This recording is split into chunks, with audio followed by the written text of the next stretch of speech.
So good evening all of you. बेटे आओ practical question शुरू करें। यस सर, प्रैक्टिकल क्वेश्चन शुरू करें सर। मस्त सर, आप बताइए। बेटे मैं बिल्कुल भी अच्छा नहीं हूँ फिलहाल, भागा दौड़ी बहुत ज़्यादा हो रही है। ठीक है, टेम्पररी कुछ सिचुएशंस ऐसी बन गई हैं जो फेवरेबल नहीं है, लेकिन कोई बात नहीं, वो भी ठीक कर लेंगे अपन धीरे से। ओके सर, चलो आगे चलते हैं। हाँ यस सर, नोट्स मिल गए आप लोगों को? नहीं मिले अभी तक?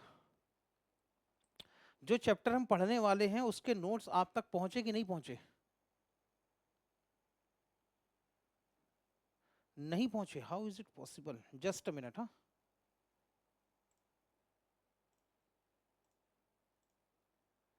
अच्छा, रिवीजन बेटे, रिवीजन रिवीजन के सारे क्वेश्चन मिलेंगे, टेंशन मत लो।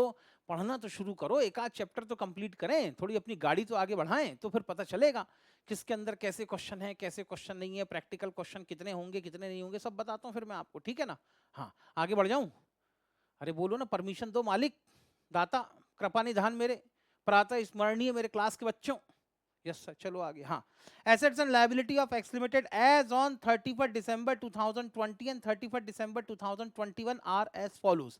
ठीक है, ओके सर। इन्होंने दो अलग अलग टाइम पीरियड की एसेट्स और लायबिलिटी का डेटा दे रखा है। एक दे रखा है आपका एज ऑन 31 दिसंबर 2020 और दूसरा दे रखा है 31 दिसंबर 2021। आगे चलते हैं, क्या क्या है सर इनके पास में। एसेट्स में है बिल्डिंग, फर्नीचर और स्टॉक। सर बिल्डिंग की 31 दिसंबर 2020 की वैल्यू दी हुई है, 21 की नहीं दी हुई है, वैसी फर्नीचर का भी नहीं दिया हुआ। ठीक है, स्टॉक की सर ओपनिंग क्लोजिंग वैल्यू दोनों मिल गई। सर सन्ड्री डेटर्स की ओपनिंग क्लोजिंग वैल्यू दोनों मिल गई। सर कैश एट बैंक की ओपनिंग क्लोजिंग मिल गई, कैश इन हैंड की ओपनिंग क्लोजिंग मिल गई, लायबिलिटी के नाम पे लोन की ओपनिंग क्लोजिंग मिल गई, सन्ड्री क्रेडिटर्स की 40 और 70,000 की ओपनिंग क्लोजिंग वैल्यू मिल गई। Depreciate, decide to depreciate building by 2.5%। ओहो, इसीलिए इन्होंने इंफॉर्मेशन नहीं दी थी। इन्होंने डिसाइड कर रखा है कि बिल्डिंग पे हम 2.5% का डेप्रिसिएशन लगाएंगे। इन्होंने ऑलरेडी डिसाइड कर रखा है बिल्डिंग पे हम 2.5% की डेप्रिसिएशन लगाएंगे, फर्नीचर पे हम 10% की डेप्रिसिएशन लगाएंगे। शायद अब आपको बात समझ में आ गई होगी कि क्यों इन्होंने क्लोजिंग बैलेंस नहीं दिया है। क्योंकि ओपनिंग बैलेंस में अभी तक करंट ईयर का डेप्रिसिएशन माइनस नहीं हुआ है, तो इन्होंने क्लोजिंग बैलेंस इसलिए नहीं दिया कि भाई क्लोजिंग बैलेंस आप करंट ईयर का डेप्रिसिएशन माइनस करके निकालें। ओके, आगे चलते हैं। One life insurance policy of the proprietor was matured during the year and the amount of rupees 40,000 is retained in business. Sir इस लाइन का मतलब क्या है? जब बेटे ये लाइन हम प्रोसेस करने जाएंगे तब धीरे धीरे ऐसी छोटी छोटी इंफॉर्मेशन को प्रोसेस करेंगे। ठीक है, proprietor took at the rate of rupees 2,000 per month for meeting family expenses. Sir ये क्या है? अब आप बताओ बेटे क्या है। यहाँ पे कह रहे बेटे प्रोप्राइटर अपने फैमिली एक्सपेंसेस को पूरा करने के लिए हर महीने 2,000 रुपए लेकर जाता है, तो क्या होना चाहिए? सर साफ समझ में आ रहा है, फैमिली एक्सपेंसेस मतलब डोमेस्टिक एक्सपेंसेस, अपने पर्सनल एक्सपेंसेस के लिए तो सर ये ड्राइंग होगी, बिल्कुल ठीक बात है। Prepare statement of affair and find out the profit of mister x. ये कह रहे हैं स्टेटमेंट ऑफ अफेयर बना के बताओ। सर यानी स्टेटमेंट ऑफ अफेयर मतलब बैलेंस शीट ही ना? हाँ, बनानी आपको बैलेंस शीट ही है, लेकिन आप उसको बैलेंस शीट के नाम से नहीं पुकारेंगे, आप उसको स्टेटमेंट ऑफ अफेयर के नाम से पुकारेंगे। क्यों? क्योंकि हमने double entry book keeping system की रिक्वायरमेंट को पूरा करके कंप्लीट डेटा अभी तक मेंटेन नहीं किया है, बस इतना सा कारण है, और कोई बड़ा कारण यहां पर नहीं बनता। शुरू करें? यस सर, शुरू करो।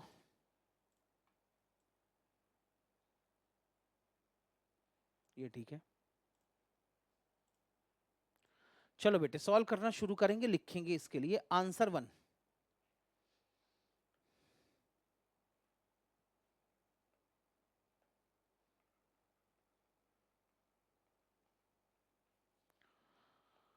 सबसे पहले लिखेंगे आंसर 1। ठीक है सर, आंसर 1 में क्या क्या चाहिए? इन्होंने कहा स्टेटमेंट ऑफ अफेयर बना के दिखाओ, इसलिए पहला आपका होना चाहिए, पहले एंटिटी का नाम बताओ। सर मिस्टर एक्स, तो लिखेंगे सबसे ऊपर यहां पर मिस्टर एक्स। ठीक है, फिर उसके बाद इन्होंने मांगा है स्टेटमेंट ऑफ अफेयर, तो हेडिंग में लिखेंगे statement of affairs as on, कब कब के लिए बनाना है सर? एज ऑन 31 दिसंबर 2020 और 21। 31 दिसंबर 2020 एंड 31 दिसंबर 2021। कायदे से तो उन्होंने करंट ईयर के लिए मांगा होगा, करंट ईयर मतलब 2021 के लिए मांगा होगा, लेकिन इन्होंने बाद में हमसे प्रॉफिट भी मांगा है, इसलिए प्रॉफिट कैलकुलेट करने का तरीका क्या होगा? लो बेटे, तो आपका जो सेकंड स्टेटमेंट बनेगा उसका नाम होगा स्टेटमेंट ऑफ प्रॉफिट। सर यहाँ प्रॉफिट एंड लॉस अकाउंट नहीं बनाएंगे, नहीं बना सकते बेटे। इसलिए नहीं बना सकते क्योंकि अगर आप किसी स्टेटमेंट के ऊपर प्रॉफिट एंड लॉस अकाउंट लिखते हैं इसका मतलब आपने मैचिंग कंसेप्ट को फॉलो किया है। और मैचिंग कंसेप्ट कहती है कि आप अपने करंट ईयर का प्रॉफिट या लॉस करंट ईयर की रेवेन्यू को करंट ईयर के एक्सपेंसेस से कंपेयर करके आइडेंटिफाई करेंगे। अब आपके पास में रेवेन्यू और एक्सपेंसेस का डेटा तो है नहीं, तो मैचिंग कंसेप्ट एप्लीकेबल नहीं होगा। और मैचिंग कंसेप्ट एप्लीकेबल नहीं होगा तो वहां पर स्टेटमेंट में प्रॉफिट एंड लॉस अकाउंट लिखना बेकार है, गलत है। इसलिए मैंने कहा कि हेडिंग क्या लिखेंगे, स्टेटमेंट ऑफ प्रॉफिट। ठीक है सर। इसका फॉर्मेट कैसा होगा, कुछ नहीं होगा बेटे, यहाँ पे तो खाली खाली कैलकुलेशन करने हैं पर्टिकुलर, ठीक है ना, पर्टिकुलर, और यहाँ पे लिख दो अमाउंट, बस प्लस माइनस करना है। सर प्लस माइनस क्या करना है बताओ बेटे, कल एक फॉर्मूला समझाया था प्रॉफिट निकालने का, याद है किसी को? कल बेटे मैंने प्रीवियस क्लास के अंदर एक फॉर्मूला बताया था प्रॉफिट या लॉस कैलकुलेट करने का, किसी को याद है? बोलो बेटे बोलो। हाँ सर याद है ना, मैंने बताओ क्या था। सर सबसे पहले हमें चाहिए क्लोजिंग कैपिटल। क्लोजिंग कैपिटल मतलब जिस अकाउंटिंग पीरियड की बात कर रहे हैं उस अकाउंटिंग पीरियड के एंड की कैपिटल, क्लोजिंग कैपिटल। इस क्लोजिंग कैपिटल में सर हमने ऐड करवा देना है ड्राइंग्स, और इसी में से सर हमने माइनस करवा देनी है एडिशनल कैपिटल, और इसी में से हमने माइनस करवा देनी है सर ओपनिंग कैपिटल। ठीक है ना। तो अल्टीमेटली क्या आ जाएगा, अल्टीमेटली आ जाएगा प्रॉफिट फॉर द पीरियड, उस अकाउंटिंग पीरियड का प्रॉफिट कितना होगा ये आ जाएगा बेटे आपका। तो मैंने कहा इसके लिए ज्यादा किसी भी स्टेटमेंट को ज्यादा यहां पर कॉम्प्लिकेट करने की जरूरत नहीं है, इतने में भी आपका काम हो जाएगा। तो हम इतना स्टेटमेंट लिख देते हैं, बात खत्म हो गई। ये लो बेटे बन गया तुम्हारा स्टेटमेंट, इतने में कहानी खत्म हो जाएगी। ठीक है। तो ये हो गया सर स्टेटमेंट ऑफ अफेयर की भी फॉर्मेटिंग करो, मैंने कहा ये लो। अब 2 साल का स्टेटमेंट ऑफ अफेयर बनाना है एक साथ, तो मैंने कहा भाई इसको कॉलमनर फॉर्म में बना देते हैं, इससे हमारा लेबर भी बचेगा, टाइम भी बचेगा। सर एग्जाम में अलाउ है, बिल्कुल अलाउ है, कोई दिक्कत नहीं है। ठीक है सर। बताओ लेफ्ट हैंड साइड में क्या लिख दूं? सर लेफ्ट हैंड साइड में आप लिखो लायबिलिटी। यहां पर आप अमाउंट लिखेंगे कब के लिए? सर 31 दिसंबर 2020 के लिए। यहां लिखेंगे 31 दिसंबर 2021 के लिए। राइट साइड में आप लिखेंगे assets as on 31 December 2030 as on 31 December 2021। लो बेटे सारी इंफॉर्मेशन आपने, मतलब जो फॉर्मेटिंग आपको चाहिए थी वो फॉर्मेटिंग आपने कर ली। सर तरीका क्या होगा? तरीका बिल्कुल यही होगा, क्वेश्चन के अंदर आपसे जो मांगा गया है उसके लिए जो आपको रेलेवेंट फॉर्मेटिंग करनी है सबसे पहले आप अपनी रेलेवेंट फॉर्मेटिंग करके कंप्लीट कर दो। एक बार ये पेपर वर्क कंप्लीट कर दो, रेलेवेंट फॉर्मेटिंग कंप्लीट कर दो, उसके बाद क्वेश्चन की एक एक इंफॉर्मेशन को उठाओ और उस इंफॉर्मेशन को जहां जहां भेजना चाहते हो वहां वहां भेजो और किस्सा खत्म करो। आगे चले? यस सर चलो आगे। ठीक है, उठाओ एक एक इंफॉर्मेशन।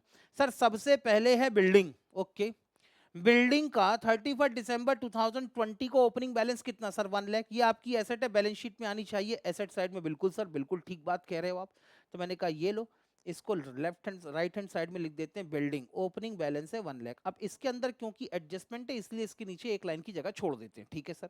क्या क्लोजिंग बैलेंस मिला? नहीं सर क्लोजिंग बैलेंस नहीं मिला। नहीं मिला तो बाद में देखेंगे, अभी तो जो इन्फॉर्मेशन क्वेश्चन ने प्यार से इत्मीनान से दे रखी है उसको प्रोसेस करो। ठीक है। यहां पे धीरे धीरे आपके क्वेश्चन के साइज बड़े होते जाएंगे, और ज्यादा आपने क्वेश्चन को उलझाने की कोशिश करी तो क्वेश्चन उतना ज्यादा उलझता चला जाएगा। आगे चलते हैं। फर्नीचर, फर्नीचर का ओपनिंग बैलेंस है 50,000। फर्नीचर भी आपकी एसेट है इसलिए इसको भी एसेट साइड में लिख देना चाहिए फर्नीचर। फर्नीचर बेटे प्रीवियस ईयर की फर्नीचर की वैल्यू है 50,000, इसमें भी कोई एडजस्टमेंट है इसलिए एक लाइन की जगह यहां पर भी छोड़ देता हूं मैं। आगे चलो, अब क्या है सर? उसके बाद है स्टॉक 1,20,000, 2,70,000। ठीक है, ये भी आपकी एसेट है तो इसको भी बैलेंस शीट में एसेट साइड में लिख दिया जाए 1,20,000 और ये हो जाएगा 2,70,000। आगे चलते हैं, अब क्या है सर? डेटर्स, डेटर्स भी आपकी एसेट है 40,000, 90,000, इसको भी आप अपनी एसेट साइड में लिख दें बेटे डेटर्स 40,000 और ये हो जाएगा आपके लिए 90,000। आगे चलते हैं। डेटर्स के बाद अगली एसेट कौन सी? Sir cash at bank 70,000, 85,000। मैंने कहा बहुत अच्छी बात है, ये लो बेटे कैश एट बैंक 70,000 एंड 80,000। आगे चलते हैं, और क्या है sir? Cash in hand 1200, 3200। Okay, cash in hand 1200 and 3200। Okay, अब क्या है सर? लाइबिलिटी मिली लोन 1 लाख और 80,000। ठीक है, मतलब क्या निकल के आ रहा है सर? मतलब ये निकल के आ रहा है कि प्रीवियस ईयर तक सर 85,000 है कैश का क्लोजिंग। अच्छा मैंने कुछ गड़बड़ लिख दिया क्या? अच्छा sorry sorry sorry sorry, cash का, अरे रे रे रे रे, कैश का क्लोजिंग बैलेंस है 85,000। कैश का क्लोजिंग बैलेंस है यहाँ पर 85,000 का। ठीक है चलो आगे चलते हैं। अब क्या है सर, आगे कह रहे हैं लोन, लोन 1 लाख और 80,000 का दिखा रहे हैं। इसका मतलब प्रीवियस ईयर तक हमारा आउटस्टैंडिंग लोन 1 लाख रुपीस का रहा होगा। करंट ईयर में हमने 20,000 का लोन पे कर दिया होगा, तो अभी भी हमारा आउटस्टैंडिंग लोन 80,000 रुपीस का है। ठीक है सर, तो लोन क्या है सर, लोन हमारी लाइबिलिटी है, लाइबिलिटी है तो लिख दो लाइबिलिटी साइड में, ये लो बेटे लोन लाइबिलिटी है। प्रीवियस ईयर तक आपकी लाइबिलिटी आउटस्टैंडिंग थी 1 लाख, इस साल हो गई ये 80,000, 1 लाख और 80,000। आगे चलते हैं। सन्ड्री क्रेडिटर्स 40,000 70,000, ये लो बेटे सन्ड्री क्रेडिटर्स।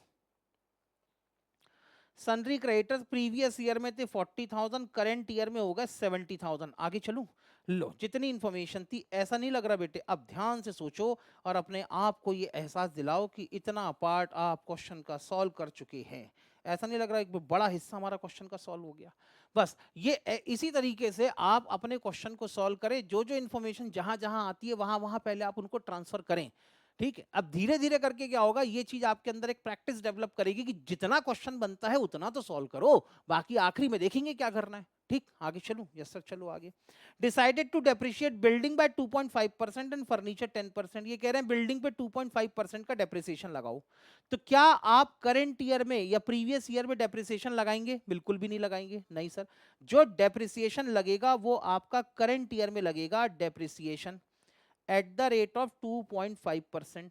तो अगर मैं यहां पर डेप्रिसिएशन 2.5% का लगा के माइनस कर दूं, तो बताओ मेरी बिल्डिंग की वैल्यू कितनी हो जानी चाहिए सर? 97,500 हो जानी चाहिए। ठीक, लिख के बताऊं? लिख के बताऊं कि ऐसे में चल जाएगा काम, कि लिखना पड़ेगा? ठीक है सर, चल जाएगा। 97,500 ऐसा लिख दिया डायरेक्टली तो चलेगा ना? हाँ सर चलेगा। ठीक है, ये कह रहे हैं फर्नीचर पे 10% का डेप्रिसिएशन लगाओ, तो ये लो बेटे depreciation at the rate of 10%। अब अगर मैं प्रीवियस ईयर के करंट ईयर के ओपनिंग बैलेंस 50,000 पे 10% का डेप्रिसिएशन लगाता हूं, तो 50,000 माइनस, सर जी एग्जाम में ऐसा डायरेक्ट लिखेंगे चलेगा? बिल्कुल चलेगा, एग्जाम में कोई दिक्कत ही नहीं है। ठीक है, आगे चलता हूँ। क्यों चलेगा? क्योंकि इसके नीचे वर्किंग नोट में लिख देंगे ना, और कोई दिक्कत थोड़े ना है। आगे चलूं? हाँ सर, वर्किंग नोट में कैसे लिखेंगे, चलो वही बता देता हूं। यहां पर मैंने कहा बेटे दो चीजों की आपको क्लोजिंग वैल्यू दिखानी है, एक है बिल्डिंग, एक है फर्नीचर। ठीक है ना? तो सबसे पहले लिखो written down value as on 1 January 2021। Building के लिए ओपनिंग बैलेंस था 1 लाख रुपीज, फर्नीचर के लिए ओपनिंग बैलेंस है 50,000 रुपीज। अब इसमें से माइनस करके दिखाओ डेप्रिसिएशन।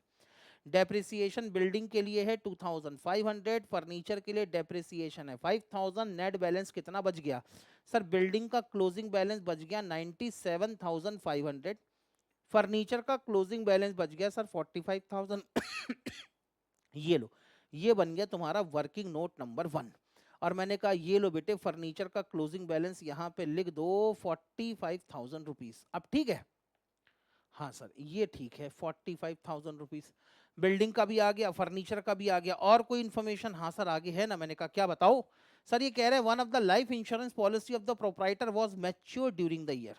अगर ये कह रहे हैं कि एक लाइफ इंश्योरेंस पॉलिसी थी जो कि प्रोप्राइटर की थी, तो प्रोप्राइटर की लाइफ इंश्योरेंस पॉलिसी उसकी पर्सनल प्रॉपर्टी थी। भाई अगर प्रोप्राइटर अपनी जिंदगी की रक्षा के लिए, हिफाजत के लिए लाइफ इंश्योरेंस पॉलिसी लेता है, तो प्रोप्राइटर अपनी सेल्फ इनकम में से प्रीमियम पे कर रहा होगा। तो जब वो लाइफ इंश्योरेंस पॉलिसी मैच्योर होगी, तो वो प्रोप्राइटर की पर्सनल एसेट मानी जाएगी, ना कि वो बिजनेस की एसेट मानी जाएगी। लेकिन आगे क्या कह रहे हैं वो भी ध्यान से पढ़ो। आगे कह रहे हैं and the amount of ₹40,000 is retained in the business.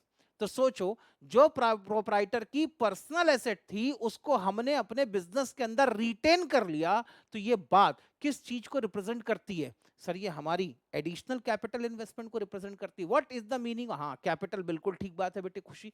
हाँ, जो चीज प्रोप्राइटर की पर्सनल एसेट को बिलोंग करती है, अगर वो चीज बिजनेस की एसेट में शुमार कर ली जाए, बिजनेस की एसेट में अगर उसको शामिल कर लिया जाए, तो इसको आप क्या कहोगे सर? इसको हम एडिशनल कैपिटल इन्वेस्टमेंट कहेंगे। बात एकदम ठीक है। तो ये जो लाइन लिखी वो ये बताती है कि 40,000 रुपीज का बिजनेस के अंदर करंट ईयर में एडिशनल कैपिटल इन्वेस्टमेंट हुआ है। इतनी बात समझ में आ गई सबको?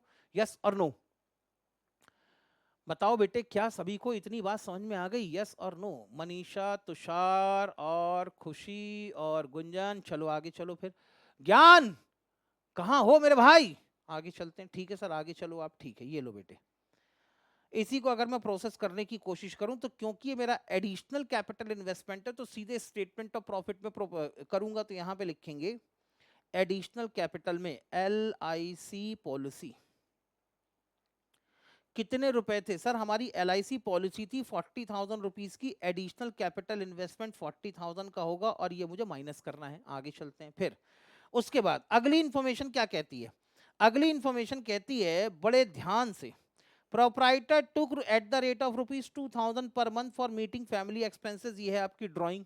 अब अगर ये ड्राइंग है तो आपका स्टेटमेंट कहता है ऐड करके दिखा दो, तो मैंने कहा ये लो भाई, 2,000 per month multiplied by 12 months, तो मुझे 24,000 रुपीज की ड्राइंग इसके अंदर ऐड करनी पड़ेगी। बस बेटे, कैपिटल का ओपनिंग और क्लोजिंग मिल जाए तो मेरा काम ही खत्म हो जाए, क्वेश्चन को पैकअप ही कर दूं मैं। हाँ सर, वो भी मिल गया ना? मैंने कहा कहाँ? सब कर दो बैलेंस शीट को बैलेंस। एक बार बैलेंस शीट आप बैलेंस करके तो देखो सर, सब मिलेगा बैलेंस शीट में, सब पता चलता है। ओके, मैंने कहा चलो बताओ। बताओ बेटे बताओ, यहां पर एसेट का टोटल कितने रुपए का हुआ? सर 150, अरे बाप रे, 150, 270, 310, 380, 381, 200, 3,81,200, इतना ही टोटल हो रहा है क्या? यहां पर बेटा मेरा 31 दिसंबर 2020 की एसेट साइड का 3,81,200, ठीक है। यहां पर टोटल बनता है 3,81,200, तो बाय डिफॉल्ट लायबिलिटी का टोटल भी होना चाहिए 3,81,200। बताओ बेटे, बैलेंसिंग फिगर कितना? 3,81,200 माइनस 1,40,000 इज इक्वल टू 2,41,200 का मेरा बैलेंसिंग फिगर निकल के आता है।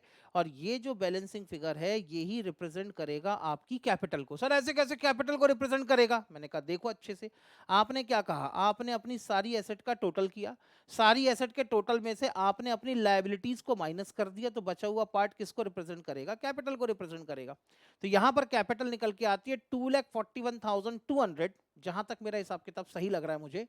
ठीक है सर, तो ये होगी बेटे आपके लिए कैपिटल। आगे चलते हैं। अब सेम काम 31 दिसंबर 2021 के लिए भी कर लो। बिल्डिंग है 97,500 plus 45,000 plus 2,70,000 plus 90,000 plus 85,000 plus 3,200, 5,90,700, सब के सब लिखने में लगे हुए, सब चिपका रहे हैं कॉपियों में, और टोटल भी मुझसे करवा रहे हैं। नालायकों, टीचर से टोटल करवाते शर्म नहीं आती? नहीं नहीं सर, टोटल करना हमारी जिम्मेदारी है, एग्जाम में कैलकुलेटर हमने चलाना है सर। आप अब हम बताएंगे सर। ठीक है, हमने कहा ठीक है। 5,90,700। लो बेटे कैपिटल बताओ सर। 5,90,700 में से 80, 70, 150 माइनस कर दो, 1,50,000, तो यहाँ बैलेंसिंग फिगर बच जाता है बेटे 4,40,700। स्लो है सर, खुद कर रहा हूँ नेट्स। ओके ठीक है, स्लो है, ओके कोई बात नहीं। 4,40,700, तो करंट ईयर की जो कैपिटल होगी at the end of year वो क्लोजिंग कैपिटल है, और बिगिनिंग ऑफ ईयर या प्रीवियस ईयर की जो क्लोजिंग कैपिटल होगी वो करंट ईयर के लिए ओपनिंग कैपिटल है। तो बताओ हमारी क्लोजिंग कैपिटल कितनी निकली सर? 4,40,700, अरे सॉरी सॉरी, 4,40,700। ओपनिंग कैपिटल कितनी निकली सर? 2,41,200। ओके, 2,41,200, ये अगर माइनस कर दूं तो अब आ जाएगा मेरा करंट ईयर का प्रॉफिट। बताओ कितना?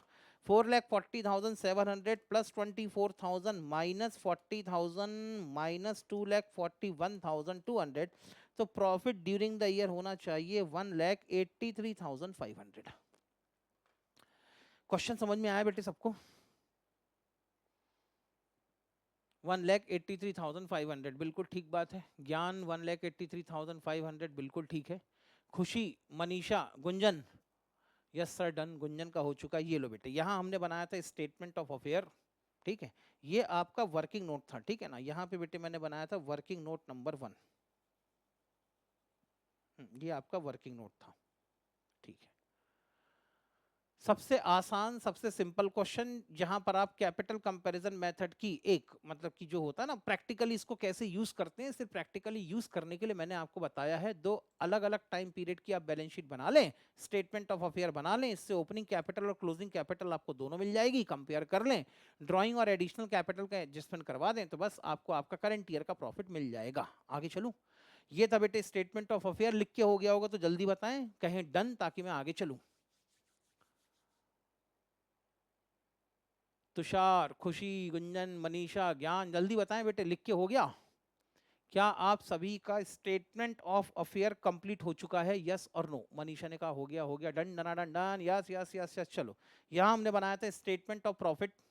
चिंदी, ओके, वेरी गुड।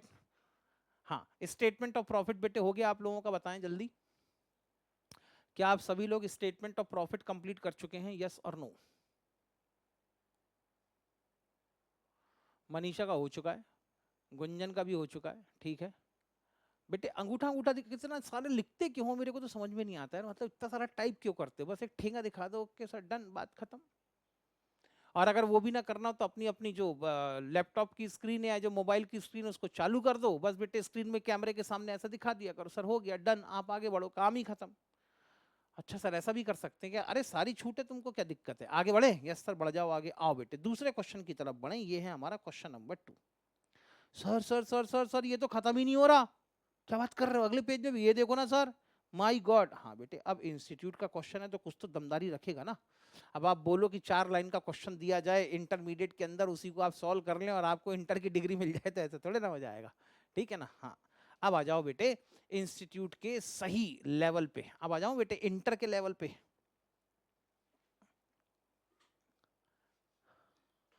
सर हमारा रिएक्शन तो आप ही दे देते हो। अरे बेटे, पुराने जमाने में एक सीरियल चला करता था जिसका नाम था सास भी कभी बहू थी। उसी को अगर मैं अपने प्रोफेशन में इंप्लीमेंट करके देखूं तो मैं कहूंगा एक टीचर भी कभी स्टूडेंट था। तो जो तुम्हारे ऊपर भुगत रहा बेटे, जो मेरे ऊपर भुगती है वही तुम्हारे ऊपर भी भुगत रही होगी, कौन सी नई बात है? तो ये ट्रेलर था, अभी फिल्म, हाँ अब बेटे शुरू हो रही है ना मूवी, आगे चलते हैं। अच्छा, Suresh does not maintain his books of account under the double entry के book keeping system. Okay okay, so but keeps slip of paper from which he makes up his annual account। बेटे सुरेश नाम का आदमी है, भयानक किस्म का, मतलब लापरवाह किस्म का आदमी है। Complete double entry book keeping system के हिसाब से वो अपनी अकाउंटिंग को बिल्कुल भी मेंटेन नहीं करता है। हाँ, लेकिन एक बात पक्की है कि वो कुछ स्लिप ऑफ पेपर, कभी इस टुकड़े में कुछ लिख लिया, उस टुकड़े में कुछ लिख लिया, कभी आधा पन्ने के अंदर ही किसी ट्रांजैक्शन को रिकॉर्ड कर लिया, इस तरीके से बेतरतीबी से, केयरलेस तरीके से अपनी अकाउंट की बुक को मेंटेन करते थे। He has to borrow money from the bank to whom he has to render figure of the profit of every year। अब बेटे मिस्टर सुरेश को अपना बिजनेस एक्सपांड करना होगा, उनको पैसों की जरूरत थी, तो मिस्टर सुरेश ने कहा कि चलो जाओ बैंक वालों से पैसे मांग के लाते हैं। बैंक वालों के पास पैसे मांगने का, बैंक वालों ने पूछा बताओ कितना कमाते हो, पहले ये तो बताओ कितना कमाते हो, फिर देखेंगे कि आपको लोन देना है कि नहीं देना। He has given the bank the following profit figure। अब बेटे सुरेश ने क्या किया क्या नहीं किया, nobody knows, लेकिन उसने पिछले 5 साल के प्रॉफिट के ये फिगर बैंक वालों को पकड़ा दिए। सुरेश का कहना ये था कि मैंने 31 दिसंबर 2016 को एंड होने वाले ईयर के लिए 20,000, 17 के लिए 32, 18 के लिए 35, 19 के लिए 48 और 20 के लिए 55,000 रुपीस का मैंने प्रॉफिट कमाया था। आगे चलते हैं। The bank appoint you to audit the statement. लो बेटे, अब आपका दर्जा बड़ा हो गया, अब आप एक लेवल ऊपर आ गए, बैंक वालों ने आपको अपॉइंट किया है। तुषार, मनीषा, गुंजन, खुशी और ये ज्ञान, आप सभी को अपॉइंट किया है कि भैया जाओ, जो उसने प्रॉफिट के फिगर हमें बताए हैं उसकी अकाउंट की बुक को चेक करो, उसने जैसी अकाउंटिंग कर रखी है उसको जाके क्रॉस चेक करो, और क्योंकि तुम चार्टर्ड अकाउंटेंट हो, तुमको अकाउंटिंग समझ में आती है, तो जाओ अकाउंटिंग चेक करो और बताओ कि भैया ये जो प्रॉफिट के फिगर उसने बताए हैं वो सही है कि गलत है। ठीक है, ऑडिट करने को बुलाया, हाँ ऑडिट करने को बुलाया। Whether the figure of profit report is correct और नॉट। तो बैंक वालों ने कहा भाई जाओ जाके पता करो कि जो प्रॉफिट हमको बता रहा है वो सही है कि नहीं है। For this purpose following figure और the information is made available to you. अब जब आप ऑडिट करने गए, आपने बेटे मिस्टर सुरेश से इंफॉर्मेशन निकालना शुरू करी, तो मिस्टर सुरेश ने भी आपको कुछ रेलिवेंट इंफॉर्मेशन देना शुरू कर दी। कौन कौन सी? Position as on 31 December 2015, date याद रखना बेटे, 31 दिसंबर 2015, ये कह रहे हैं कि 31 दिसंबर 2015 को उनकी फाइनेंशियल पोजीशन क्या थी। मिस्टर सुरेश ने बताया है हमारे पास में सन्ड्री डेटर्स से 20,000 रुपीज के, stock in trade eight 95% of the cost था 47,500, इनके पास कैश इन हैंड और कैश एट बैंक था 12,600 का, ट्रेड क्रेडिटर्स की लायबिलिटी थी 6,000 रुपीज की, और एक्सपेंसेस ड्यू का मतलब आउटस्टैंडिंग एक्सपेंसेस थे इनके पास में 1,600 रुपीज का। He had borrowed rupees 5,000 from his wife। क्या जमाना आ गया है आजकल बेटे, अपनी बीवी से ही पैसे उधार लेना पड़ता है, बताओ। ठीक है, पहले तो कहा करती थी मैं आपकी अर्धांगिनी हूँ, आप जहां जहां जाएंगे वहां वहां चलूंगी। आज बेटे पैसे मांगने जाओ बिजनेस के लिए तो कहती है लोन पे दे रही हूँ, ब्याज वापस ब्याज के साथ देना पड़ेगा। ठीक है, अब तो बेटे हस्बैंड वाइफ के बीच में ब्याज बट्टा आ गया, बताओ। आगे चलते हैं। On 30 September 2015 on which he had agreed to pay simple interest at the rate of 12% per annum। ये लोन लिया था उसने अपनी वाइफ से 30 सितंबर 2015 को, और ये डिसाइड हुआ था दोनों के बीच में कि भैया मिस्टर सुरेश अपनी वाइफ को लोन लौटाएंगे लेकिन 12% पर एनम के इंटरेस्ट रेट के साथ। The loan was repaid along with interest on 31 December 2017। Loan की रीपेमेंट हो गई अलॉन्ग विथ इंटरेस्ट, यानी इंटरेस्ट का पेमेंट हो गया, लेकिन कब हो गया 31 दिसंबर 2017 को इन्होंने लोन की रीपेमेंट कर दी। ठीक है सर। इन दिसंबर 2016 और नई इंफॉर्मेशन दी बेटे, he had advanced rupees 8,000 to A for purchase of a vacant land। The property was registered in March 2018 after payment of balance consideration of rupees 32,000। Cost of registration incurred for this was rupees 7,500। ठीक है, 2016 में भी कुछ ना कुछ हुआ है।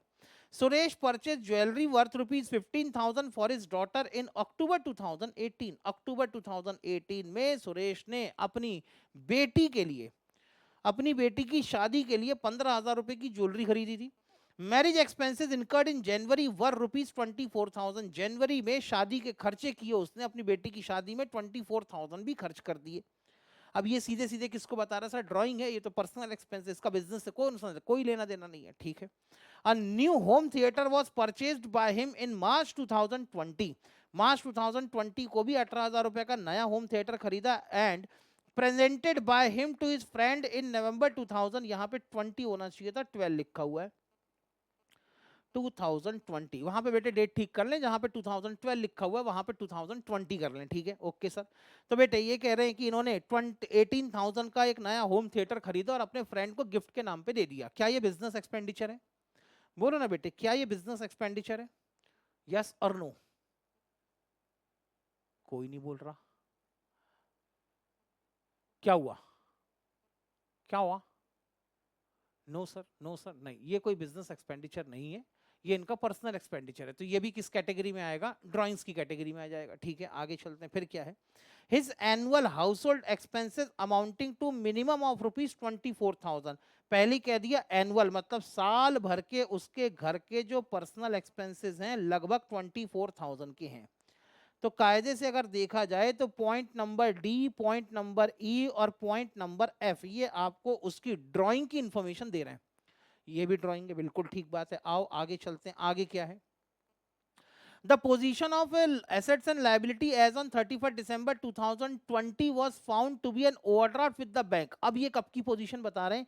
Position का मतलब फाइनेंशियल पोजीशन कब की? 31 दिसंबर 2020 की।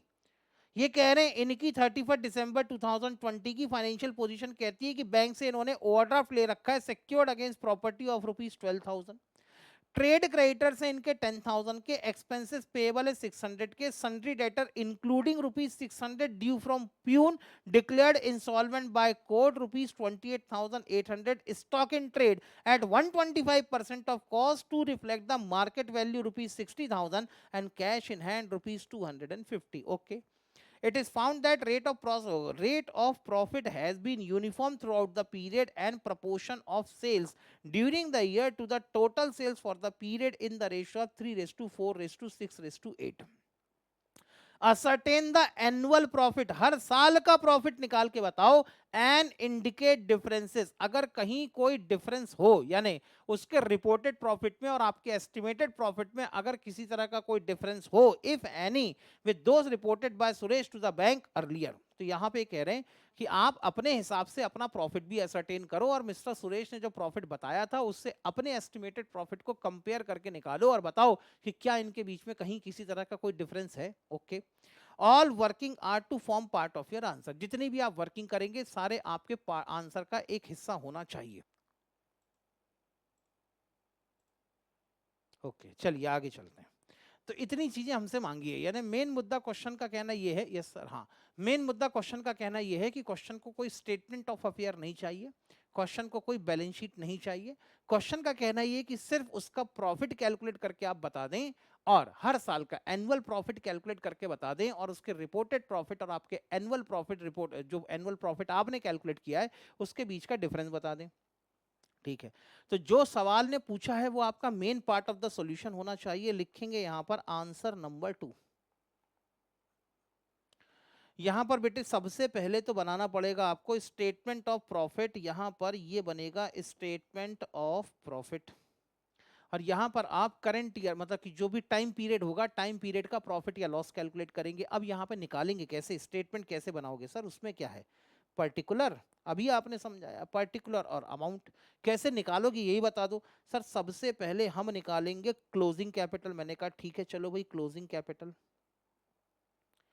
क्लोजिंग कैपिटल में सर हम एड बैक करवा देंगे ड्राइंग, जो भी ड्राइंग्स हुई हैं वो सारी की सारी ड्राइंग्स एड बैक हो जानी चाहिए। सर इसमें से लेस करवा देंगे एडिशनल कैपिटल, अगर कभी मिस्टर सुरेश ने कोई भी एडिशनल कैपिटल इन्वेस्ट की होगी तो वो माइनस करवा देंगे। मैंने कहा ठीक है, और क्या करना है सर, इसमें से और लगे हाथों माइनस करवा देंगे हम ओपनिंग कैपिटल, तो अल्टीमेटली हमारे पास आ जाएगा प्रॉफिट फॉर द ईयर। ठीक है sir, profit for the period, profit for the period. तो सबसे पहले सर हम इस पीरियड का प्रॉफिट कैलकुलेट कर लेंगे इस तरीके से। ठीक, यही काम बेटे, कोई नया काम नहीं है, पिछले क्वेश्चन के अंदर भी आपने यही काम कर रखा है। ये बात अलग है कि अब क्लोजिंग कैपिटल निकालने के लिए, ओपनिंग कैपिटल निकालने के लिए, ड्राइंग के लिए और एडिशनल कैपिटल निकालने के लिए आपको बिखरी बिखरी इंफॉर्मेशन दी हुई है, इसलिए सारी इंफॉर्मेशन को आपको समेटना पड़ेगा। ठीक है सर, आगे चलते हैं। इसके बाद क्या होगा, अब ध्यान से अगर आप देखोगे क्वेश्चन को तो क्वेश्चन की शुरुआत कहां से हुई है, फाइनेंशियल पोजीशन इन्होंने बताई है 31 दिसंबर 2015 की। अगर मैं इसको और प्रेजेंट करूं तो इन्होंने पहली फाइनेंशियल पोजीशन बताई है 31 दिसंबर 2015 की, और इन्होंने जो आखिरी फाइनेंशियल पोजीशन बताई है वो आखिरी फाइनेंशियल पोजीशन बताई है इन्होंने 31 दिसंबर 2020 की। तो अगर मैं इसको यहां पर इस तरीके से लिखूं 31 दिसंबर 2020, तो बताओ बेटे कितने साल का गैप है, how many years this question covers in itself, कितने साल ये क्वेश्चन कवर करता है। सर 31 दिसंबर 2015 तो एंड हो ही चुका था, 31 दिसंबर 2016, 17, 18, 19 और 20 कुल मिला के सर ये क्वेश्चन पूरे पूरे 5 साल को कवर करता है। मैं अगर यहाँ की एसेट्स और लायबिलिटी के बेसिस पे कैलकुलेट करूं तो मुझे यहाँ की कैपिटल मिलेगी। अगर मैं 31 दिसंबर 2020 की एसेट में से लायबिलिटी को माइनस करूं तो मुझे यहाँ की कैपिटल मिलेगी। और अगर मैं क्लोजिंग कैपिटल और ओपनिंग कैपिटल का डिफरेंस देखूं तो मुझे 1 साल का प्रॉफिट मिलेगा कि 5 साल का, आराम से सोच के बताओ। अगर मैं कहूं कि बेटे closing capital minus opening capital करो, ड्राइंग को और एडिशनल कैपिटल को आप एडजस्ट करवा दो, तो आपको जो प्रॉफिट मिलेगा वो प्रॉफिट आपको 1 साल का मिलेगा कि 5 साल का मिलेगा। सोचो ना बेटे, आपके पास ओपनिंग कैपिटल है 5 साल पहले की, आपके पास क्लोजिंग कैपिटल है 5 साल बाद की, तो जो प्रॉफिट भी कैलकुलेट होगा वो कितने साल का प्रॉफिट कैलकुलेट होगा, 5 साल का प्रॉफिट कैलकुलेट होगा। जानबूझ के मैंने डेट्स को हाईलाइट कर रखा है। ठीक है, अब अगर आपके पास में 5 साल का प्रॉफिट है तो फिर आपके सामने एक नई समस्या खड़ी होगी, क्योंकि क्वेश्चन आपसे 5 साल का प्रॉफिट नहीं मांग रहा, क्वेश्चन कह रहा है कि हर साल का एनुअल प्रॉफिट असरटेन करके बताओ। यानी बेटे अगर मैं ओपनिंग कैपिटल और क्लोजिंग कैपिटल के डिफरेंस से निकालूं तो मुझे इस 5 साल के पीरियड का प्रॉफिट तो मिल जाएगा, लेकिन इन 5 साल के प्रॉफिट को मुझे एनुअल बेसिस पर डिस्ट्रीब्यूट भी करना पड़ेगा। ठीक है ना, एनुअल बेसिस पर डिस्ट्रीब्यूट करने के लिए इस टोटल 5 ईयर के प्रॉफिट को मैं अलग अलग 5 हिस्सों में बांटूंगा कि फर्स्ट ईयर के मेरे हिसाब से इतना एस्टिमेटेड प्रॉफिट हो सकता है, second year, third year, fourth year, fifth year. ठीक, तो दूसरा काम आपको जो करना पड़ेगा वो करना पड़ेगा डिस्ट्रीब्यूशन ऑफ प्रॉफिट और द असर्टेनमेंट और the estimation of annual profit. Sir वो कैसे करेंगे, वो बात का मुद्दा है, वो देख लेंगे कैसा करना है। उसके बाद जब आप अपने हर साल के एस्टिमेटेड प्रॉफिट निकाल चुके होंगे, तब आपको आपके क्वेश्चन के अंदर इन्हीं एस्टिमेटेड प्रॉफिट को रिपोर्टेड प्रॉफिट से कंपेयर करके दिखा के डिफरेंस भी बताना है कि भाई वाकई में कोई डिफरेंस आ भी रहा है कि नहीं आ रहा है, वो भी आपको बताना है। ठीक है, तो मैं लगभग लगभग इतना काम करने के लिए, इतना तो हो गया मेरा स्टेटमेंट ऑफ प्रॉफिट, यहां से मुझे 5 साल का प्रॉफिट मिलेगा, बाकी उसके आगे क्या कब कहां कैसे करना है वो डिसाइड करेंगे। तो मैं यहां तक की जगह छोड़ देता हूं। ठीक है सर, इतनी जगह छोड़ोगे। और इसके बाद क्या करना है, इसके बाद बेटे बनाना शुरू करूंगा मैं वर्किंग नोट। यही आपका बिल्कुल प्रोफेशनल तरीका होना चाहिए आंसर को प्रेजेंट करने का। यानी पहले आप खुद डिसाइड कर लें कि लगभग आपको इस क्वेश्चन को सॉल्व करने में कितनी जगह लगने वाली है, उतनी जगह आप छोड़ दें। मेरे हिसाब से लगभग आप अपनी नोटबुक का एक पेज छोड़ दें, एक पेज के अंदर आप अपने पूरे क्वेश्चन को सॉल्व कर लेंगे, तो दूसरे पेज में आप हेडिंग डालें वर्किंग नोट, और ईमानदारी से दूसरे पेज से आप अपने सारे वर्किंग नोट बनाना शुरू कर दें। ठीक है सर, वर्किंग नोट जो बनेंगे वो कौन कौन से बनेंगे, हाँ वर्किंग नोट कौन कौन से बनेंगे मुद्दा यहाँ पर इसका है। तो बेटे वर्किंग नोट अगर आपको बनाना है तो क्लोजिंग कैपिटल और ओपनिंग कैपिटल निकालने के लिए आपको सबसे पहले क्या चाहिए, स्टेटमेंट ऑफ अफेयर। मैं पूरा पेज छोड़ दे रहा हूँ। आपको ओपनिंग कैपिटल और क्लोजिंग कैपिटल निकालने के लिए चाहिए स्टेटमेंट ऑफ अफेयर। ठीक है सर, ओके। तो यहाँ पर बेटे एक वर्किंग नोट बनेगा, working note number 1 statement of affair. Sir इस बार statement of affair main part of the solution नहीं होगा, मैंने कहा बिल्कुल नहीं। आपसे क्वेश्चन ने स्टेटमेंट ऑफ अफेयर नहीं मांगा है, इसलिए स्टेटमेंट ऑफ अफेयर आपके लिए main part of the solution नहीं होगा। ठीक है, वो अब आपका वर्किंग नोट का हिस्सा हो जाएगा। सर ये कब कब का बनेगा, जिन दो टाइम पीरियड या पॉइंट ऑफ टाइम की एसेट्स और लायबिलिटी का डेटा दिया हुआ है उन दिन के लिए बनेगा। ठीक है सर, ओके। चलो आगे, स्टेटमेंट ऑफ अफेयर कब कब के लिए बनाना है, तो लिखेंगे यहां पर एज ऑन। कब कब का डेटा दिया हुआ है, सर पहला डेटा दिया हुआ है 31 दिसंबर 2015 का। ठीक है ना, पहला डेटा दिया हुआ है 31 दिसंबर 2015 का। मैं अगर इसको चाहूं तो 1 जनवरी 2016 भी लिख सकता हूं। तो as on January 1 2016 and December 31 2020। इतना क्लियर, क्योंकि मेरे पास दूसरी बार जो एसेट्स और लायबिलिटी का डेटा दिया हुआ है 31 दिसंबर 2020 का दिया हुआ है। तो इन दो पॉइंट ऑफ टाइम के लिए मैं अपना स्टेटमेंट ऑफ अफेयर बना सकता हूं। ठीक है सर, इसलिए मैंने यहाँ पे दो डेट लिख दी। हाँ सर, अब फॉर्मेटिंग भी कर दो लगे यहाँ। तो फॉर्मेटिंग बहुत ज़रूरी है बेटे, ये लो यहाँ से शुरू हो गई मेरी फॉर्मेटिंग। मैंने बनाना शुरू कर दी बेटे बैलेंस शीट। नाम बस बेटे मैंने बदल दिया है, नाम बेटे स्टेटमेंट ऑफ अफेयर, लेकिन बना रहे हैं हम बैलेंस शीट। लो बेटे अब आगे चलो। हाँ सर आगे बढ़ जाओ। इसके बाद मैंने कहा बेटे ये यहां लिखेंगे हम अपनी लायबिलिटीज। यहां पर लायबिलिटी आएगी 1 जनवरी 2016 के लिए, यहां आएगी 31 दिसंबर 2020 के लिए। फिर लिखेंगे हम अपनी एसेट्स 1 जनवरी 2016 और 31 दिसंबर 2020। इस तरीके से मुझे 1 जनवरी 2016 की कैपिटल भी मिल जाएगी और 31 दिसंबर 2020 की कैपिटल मिल जाएगी।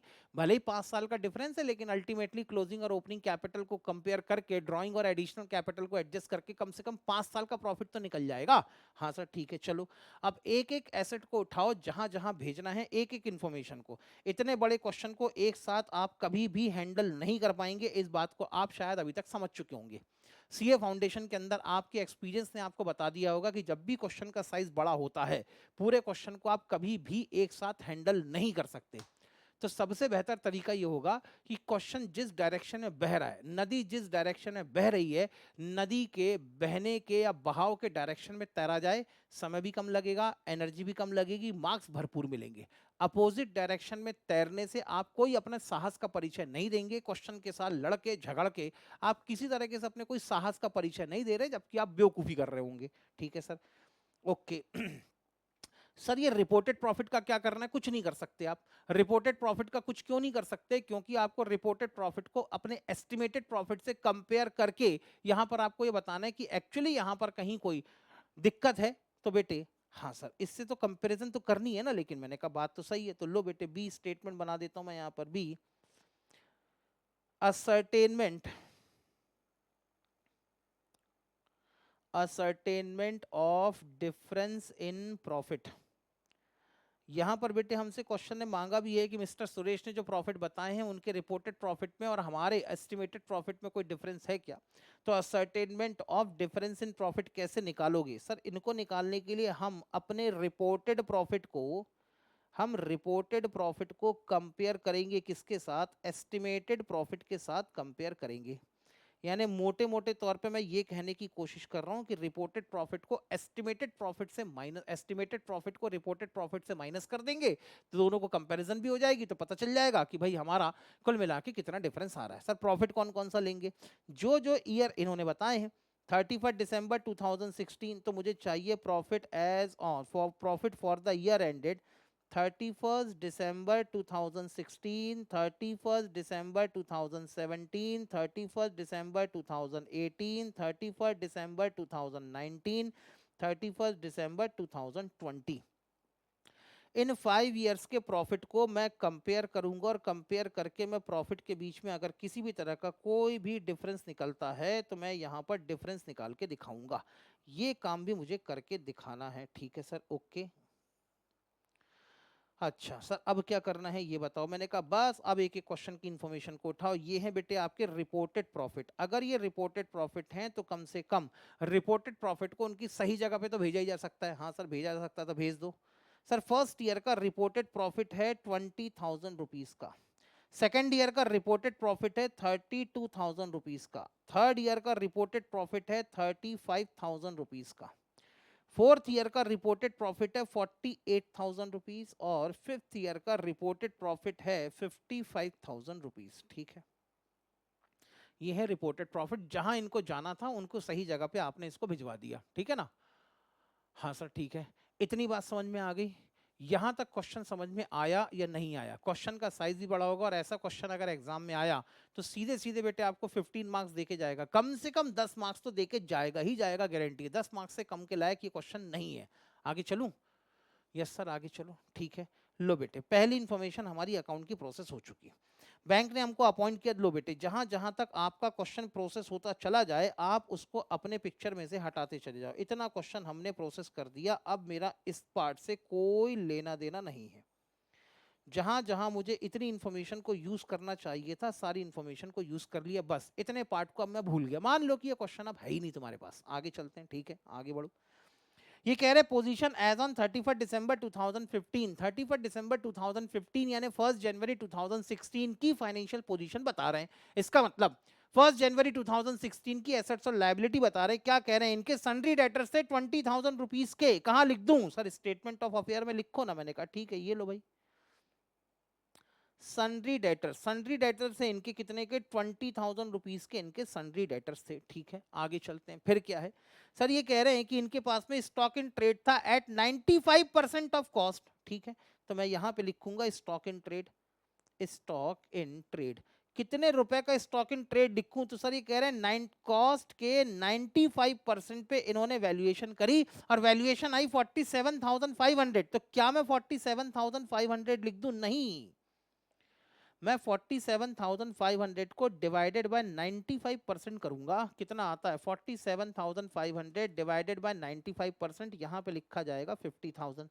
सबके मन में सवाल ये उठ रहा है 45,125 ना बेटे ना मनीषा ना। सुनो, मैंने बेटे बचपन में आप कभी पढ़ा करते थे कि अगर x की वैल्यू ये है तो y की वैल्यू कितनी होगी, फिर आप क्रॉस मल्टीप्लाई किया था तो कुछ याद आया बेटे, ऐसा कुछ क्रॉस मल्टीप्लाई करते थे ना मनीषा। तो बस वही काम मैंने कर रखा है। मैंने कहा बेटे 95% पे कॉस्ट, 95% पे स्टॉक की वैल्यूएशन है 47,500। तो मैंने कहा अगर मुझे 100% या कॉस्ट पे अपने स्टॉक को वैल्यू करना हो तो कितना होना चाहिए। तो मैंने कहा 47,500 मल्टीप्लाइड बाय 100% डिवाइडेड बाय 95%, काम खत्म। याद आया मनीषा। तो बस मैंने वही काम कर रखा है। अब 100% का मतलब क्या होता है, 100% का मतलब होता है 100 डिवाइडेड बाय 100। तो मैंने कहा 100 divided by 100 is equal to क्या बचेगा 1। तो मैंने 100% को हटा दिया तो क्या बचा आखिरी में 47,500 बचा। सर लेकिन एक बात बताओ, इन्होंने तो 95% के कॉस्ट के 95% पे स्टॉक निकाला है, हम इसको 100% में कन्वर्ट क्यों कर रहे हैं, सवाल तो इसका है ना। मुद्दा अगर कोई डाउट यहां पर उठना चाहिए तो डाउट ये उठना चाहिए कि सर मिस्टर सुरेश ने जब इन्होंने अपनी इन्वेंट्री की वैल्यूएशन करी तो इन्वेंट्री की वैल्यूएशन करते समय इन्होंने कॉस्ट के 95% पे इन्वेंट्री की वैल्यूएशन करी, तो हम वो 95% को 100% पे लेके क्यों जा रहे हैं? यानी बेटे सवाल ये उठना चाहिए कि जो स्टॉक 50,000 रुपीस का था मिस्टर सुरेश उसको 47,500 में वैल्यू कर रहे हैं। उन्होंने हमें बता रखा है कि 95% की वैल्यूएशन 47,500 है, तो हम इसको 100% पे क्यों लेके जा रहे हैं? हमको कौन सी जरूरत पड़ गई? हाँ जरूरत पड़ गई। सुनो, मिस्टर सुरेश ने अपनी इन्वेंट्री की वैल्यूएशन के लिए अपनी अकाउंटिंग पॉलिसी बनाई होगी। सर बुक वैल्यू पे रिकॉर्ड करेंगे, हाँ बेटे वही तो कह रहा हूँ, उसी पे आ रहा हूँ मैं, खुशी। हाँ, तो मिस्टर सुरेश ने अपनी इन्वेंट्री के वैल्यूएशन के लिए अपनी अकाउंटिंग पॉलिसी बनाई होगी, बहुत अच्छी बात है, हर आदमी अपनी अकाउंटिंग पॉलिसी डिसाइड कर सकता है। कोई जरूरी थोड़े ना है कि जो अकाउंटिंग स्टैंडर्ड के अंदर लिखा होगा हर आदमी उसको फॉलो करे, कोई कानून थोड़े ना है बेटे, हमारी मर्जी होगी तो करेंगे, नहीं होगी तो नहीं करेंगे। तो मिस्टर सुरेश ने कहा कि भाई कंटिजेंसीज का प्रोविजन करते हुए, कंसेप्ट ऑफ प्रूडेंस को बहुत तेजी से मानते हुए हम पहले अपने स्टॉक की कॉस्ट कैलकुलेट करेंगे, इसमें से 5% की कंटिजेंसीज का प्रोविजन करेंगे और अपने स्टॉक को 95% पे वैल्यू कर लेंगे। तो इन्होंने अपने अकाउंट के रिकॉर्ड को मेंटेन करने के लिए अपनी एक अकाउंटिंग पॉलिसी बना ली, वहां तक ठीक है, कहीं कोई दिक्कत नहीं है। लेकिन एक बात बताओ, यहां पर आप अपने फाइनेंशियल रिजल्ट प्रेजेंट करने की बात कर रहे हैं या हम उस बिजनेस की वैल्यूएशन की बात कर रहे हैं? उस बिजनेस के अंदर ताकत कितनी है, उस बिजनेस के अंदर इंटरनल स्ट्रेंथ कितनी है, उस बिजनेस की सही मायनों में वैल्यू कितनी है? हम उस बिजनेस की वैल्यू निकालने की बात कर रहे हैं कि हम उस बिजनेस के फाइनेंशियल रिजल्ट्स को प्रेजेंट करने की बात कर रहे हैं? यहां पर पूरे क्वेश्चन को पढ़ के क्या समझ में आया? What is our objective? क्या हमारा ऑब्जेक्टिव इनकम पोजीशन और फाइनेंशियल पोजीशन को रिपोर्ट करने का है, या हमारा ऑब्जेक्टिव मिस्टर सुरेश की वैल्यू कैलकुलेट करने का है? मैं आप सभी से सवाल पूछ रहा हूं, पूरे क्वेश्चन को समझ के पढ़ तो लिया आपने, पूरे क्वेश्चन को पढ़ने के बाद आपको क्या समझ में आता है? क्या हम मिस्टर सुरेश के फाइनल अकाउंट लोगों के सामने रिपोर्ट करने की बात कर रहे हैं, या हम मिस्टर सुरेश के बिजनेस की वैल्यूएशन की बात कर रहे हैं? सबका जवाब ये होगा सर उसने बैंक से सर फाइनेंशियल अकाउंट, ना ना ना ना खुशी बेटे, फाइनेंशियल अकाउंट तो तब रिपोर्ट करते जब हमसे कहा जाता prepare trading and profit and loss account, prepare balance sheet, तब मैं कहता कि ये फाइनेंशियल अकाउंट मुझे यूजर ऑफ फाइनेंशियल इंफॉर्मेशन को रिपोर्ट करने हैं। लेकिन ये बैंक वाले कह रहे हैं कि भैया हमको तो लोन देना है, ये बताओ फाइनेंशियल पोजीशन उसकी सही है कि नहीं है, पता करके बताओ। तो कुल मिला के बैंक वाले आपसे चाहते हैं कि पता करो बिजनेस की एक्चुअल वैल्यूएशन है कितनी, जितना मिस्टर सुरेश बता रहे हैं उतनी वैल्यूएशन बैठती भी है कि नहीं बैठती है, तो पता करके बताओ। तो कायदे से आप बिजनेस की वैल्यूएशन कर रहे हैं। और जब आप किसी भी चीज की वैल्यूएशन करते हैं तो उस चीज की वैल्यूएशन करते समय अकाउंट की किताबों में कौन सी वैल्यू लिखी है वो इंपॉर्टेंट नहीं होती, उस चीज की जो रियल वैल्यू है, रीजनेबल वैल्यू है, जो मार्केट वैल्यू है, जो रियलाइजेबल वैल्यू है, वो ज्यादा इंपॉर्टेंट होती है। बात समझ में आ गई? तो मुद्दा यहां पर यह है कि क्योंकि यहां पर बिजनेस की वैल्यूएशन करने का मैटर है, इसीलिए यहां पर हम उसकी एसेट को उसकी मार्केट वैल्यू एक रीजनेबल प्राइस पे वैल्यू करने की बात कर रहे हैं। मिस्टर सुरेश ने अपनी इन्वेंट्री की वैल्यूएशन 95% पे कर ली, वो उनकी अकाउंटिंग पॉलिसी थी। लेकिन अगर मैं बिजनेस की वैल्यूएशन करूंगा तो इन्वेंट्री को कम से कम कॉस्ट पे तो वैल्यू करूंगा कि नहीं? इसलिए मैंने कहा मुझे इस इन्वेंट्री जो कि इन्होंने 95% ऑफ कॉस्ट पे दिखाई है, मुझे इसकी कॉस्ट की जरूरत पड़ेगी, और कॉस्ट निकालने के लिए मैंने डिवाइडेड बाय 95% कर रखा है। कंसेप्ट समझ में आ गया बेटे, क्यों मैंने डिवाइडेड बाय 95% किया है? बोलो हाँ या ना। समझे सर 47,500 को 50,000 क्यों लिया गया? अब बेटे मेरे हिसाब से बात आपके समझ में आ गई होगी। ठीक, आगे बढ़ जाऊं? मनीषा, गुंजन, खुशी, ज्ञान, तुषार, यस सर, चलो सर आगे चलो, ठीक है, मैंने कहा बहुत अच्छी बात है। और क्या कह रहे हैं वो भी सुन लेते हैं। लो कहाँ तक हो गया सर? इन्होंने बता दिया कि हमारे सन्ड्री डेटर इतने रुपए के थे, वो हम रिकॉर्ड कर चुके हैं, मुझे उसमें कहीं कोई दिक्कत नहीं है। फिर उन्होंने कहा stock in trade 95% of cost में 47,500 का था, ये भी हम रिकॉर्ड कर चुके हैं, आगे चलते हैं। अब ये कह रहे हैं cash in hand and cash at bank 12,600 का था, ये भी आपकी एसेट है, तो मैं इसको भी यहीं पे रिकॉर्ड कर देता हूँ, कैश एंड बैंक बैलेंस। ये कैश और बैंक बैलेंस था बेटे आपका 12,600 रुपीज का, तो मैं यहाँ पर 12,600 रुपीज सर तो फिर वो स्टेटमेंट ऑफ प्रॉफिट में 5% वाला अलग से शो करेंगे। स्टेटमेंट ऑफ प्रॉफिट में 5% प्रोविजन करके, बेटे स्टेटमेंट ऑफ प्रॉफिट में आप कह रहे हो कि सर प्रोविजन दिखाएंगे, हाँ प्रोविजन दिखाएंगे, ठीक है, लेकिन एक बात बताओ, क्या स्टेटमेंट ऑफ प्रॉफिट में आप कभी इनकम या एक्सपेंस लिखते हो? एक बात बताओ, ये बनाया मैंने स्टेटमेंट ऑफ प्रॉफिट, क्या आप इस स्टेटमेंट ऑफ प्रॉफिट में इनकम या एक्सपेंसेस रिकॉर्ड कर रहे हैं? बोलो ना हाँ या ना। Are you recording income or expenses in your statement of profit? Yes or no? No. अगर आप स्टेटमेंट ऑफ प्रॉफिट में इनकम और एक्सपेंसेस रिकॉर्ड कर ही नहीं रहे तो ये प्रोविजन क्या आपको स्टेटमेंट ऑफ प्रॉफिट में दिखाने की जरूरत पड़ेगी? हाँ वो ट्रेडिंग अकाउंट में लिखते थे इसलिए कंफ्यूजन हो गया। हाँ कंफ्यूजन होगा ना बेटे, पहला टॉपिक है, पहली बार पढ़ रहे हैं, थोड़ी बहुत तो दिक्कत होगी, ठीक है ना, इसलिए तो मैं कह रहा हूँ आराम से धीरे धीरे चलते हैं, कोई जल्दी नहीं है, आगे चलो, ठीक है। और आने दो, ये जितने डाउट आ रहे हैं इनको आने दो, ताकि जब आपको मैं होमवर्क दूं तो होमवर्क करते समय ये डाउट ना आए और एग्जाम में तो बिल्कुल भी ना आए। आगे चलते हैं, ठीक है। ये कह रहे हैं कि इसी डेट को हमारे ट्रेड क्रेडिटर थे 6,000 रुपीज के, अब ये मेरी लाइबिलिटी है तो इसको अपने स्टेटमेंट ऑफ अफेयर में लाइबिलिटी साइड में आ जाना चाहिए। ये लो बेटे ट्रेड क्रेडिटर्स, ट्रेड क्रेडिटर्स, इस दिन हमारे ट्रेड क्रेडिटर्स थे 6,000 रुपीज के, ओके। और क्या है, ये कह रहे हैं एक्सपेंसेस ड्यू 1,600 रुपीज के थे, मतलब इस दिन हमारे आउटस्टैंडिंग एक्सपेंसेस 1,600 रुपीज की थे। इतनी बात क्लियर है? लो बेटे पॉइंट नंबर ए आप पूरी तरीके से प्रोसेस कर चुके हैं, मुबारक हो बेटे, बहुत बहुत मुबारक हो।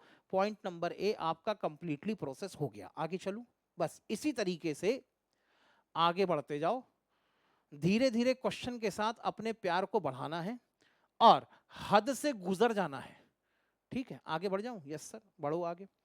He borrowed rupees 5,000 from his wife on 30 September 2015। हम बात कर रहे हैं कब से कब तक की? हम बात कर रहे हैं सर 30 दिसंबर 2015 से 31 दिसंबर 2020 की। और ये हमको कब की बात बता रहे हैं? सर ये हमको तो इसके पहले की बात बता रहे हैं। कब की बात बता रहे हैं? सर ये कह रहे हैं कि इन्होंने अपनी वाइफ से 30 सितंबर 2015 को लोन ले रखा था। कितने रुपए का लोन लिया था? सर 5,000 रुपीज का लोन लिया था, ओके। तो मैंने कहा बेटे बताओ, आराम से सोच के बताओ, ये कह रहे हैं कि इन्होंने अपनी वाइफ से, हम बात कर रहे हैं 31 दिसंबर 2015 से लेके 31 दिसंबर 2020 की, और ये कह रहे हैं 30 सितंबर, कब लिया था? इसी डेट को लिया था ना, 30 सितंबर 2015। 30 सितंबर 2015 को इसने अपनी वाइफ से एक लोन लिया था। कितने रुपए का लोन लिया था सर? 20,000 रुपीज का लोन लिया था। वाइफ ने कहा 12% पर एनम के हिसाब से इंटरेस्ट चार्ज करूंगी, उसने कहा डन, दूंगा। तो बेटे क्या ये लोन 1 जनवरी 2016 के पहले लिया जा चुका था? हाँ या ना में जवाब देना है आपको। क्या ये लोन 1 जनवरी 2016 के पहले लिया जा चुका था? हाँ सर ले चुके थे। क्या ये लोन 31 दिसंबर 2015 को आउटस्टैंडिंग था? दूसरा सवाल। पहला सवाल, क्या ये लोन 1 जनवरी 2016 के पहले लिया जा चुका था? सबका जवाब एकदम सही है, यस सर। अगला सवाल ध्यान से सुने, क्या ये लोन 1 जनवरी 2016 को अभी तक आउटस्टैंडिंग था? यस सर आउटस्टैंडिंग था। और अगर ये आउटस्टैंडिंग था तो ये 1 जनवरी 2016 की हमारी लायबिलिटी थी, और अगर लायबिलिटी थी तो 1 जनवरी 2016 को इस लोन की लायबिलिटी को भी आपको मेंशन करना पड़ेगा। Loan from wife at the rate of 12% per annum, 20,000 का लोन लिख दिया। अब एक कदम और आगे चलते हैं। हाँ सर एक कदम और आगे चलो, अब क्या कह रहे हैं? The loan was repaid along with interest on 31 दिसंबर 2017। ये कह रहे हैं कि भैया 12, 15, 16, 17, 18, 19, 20, ठीक है।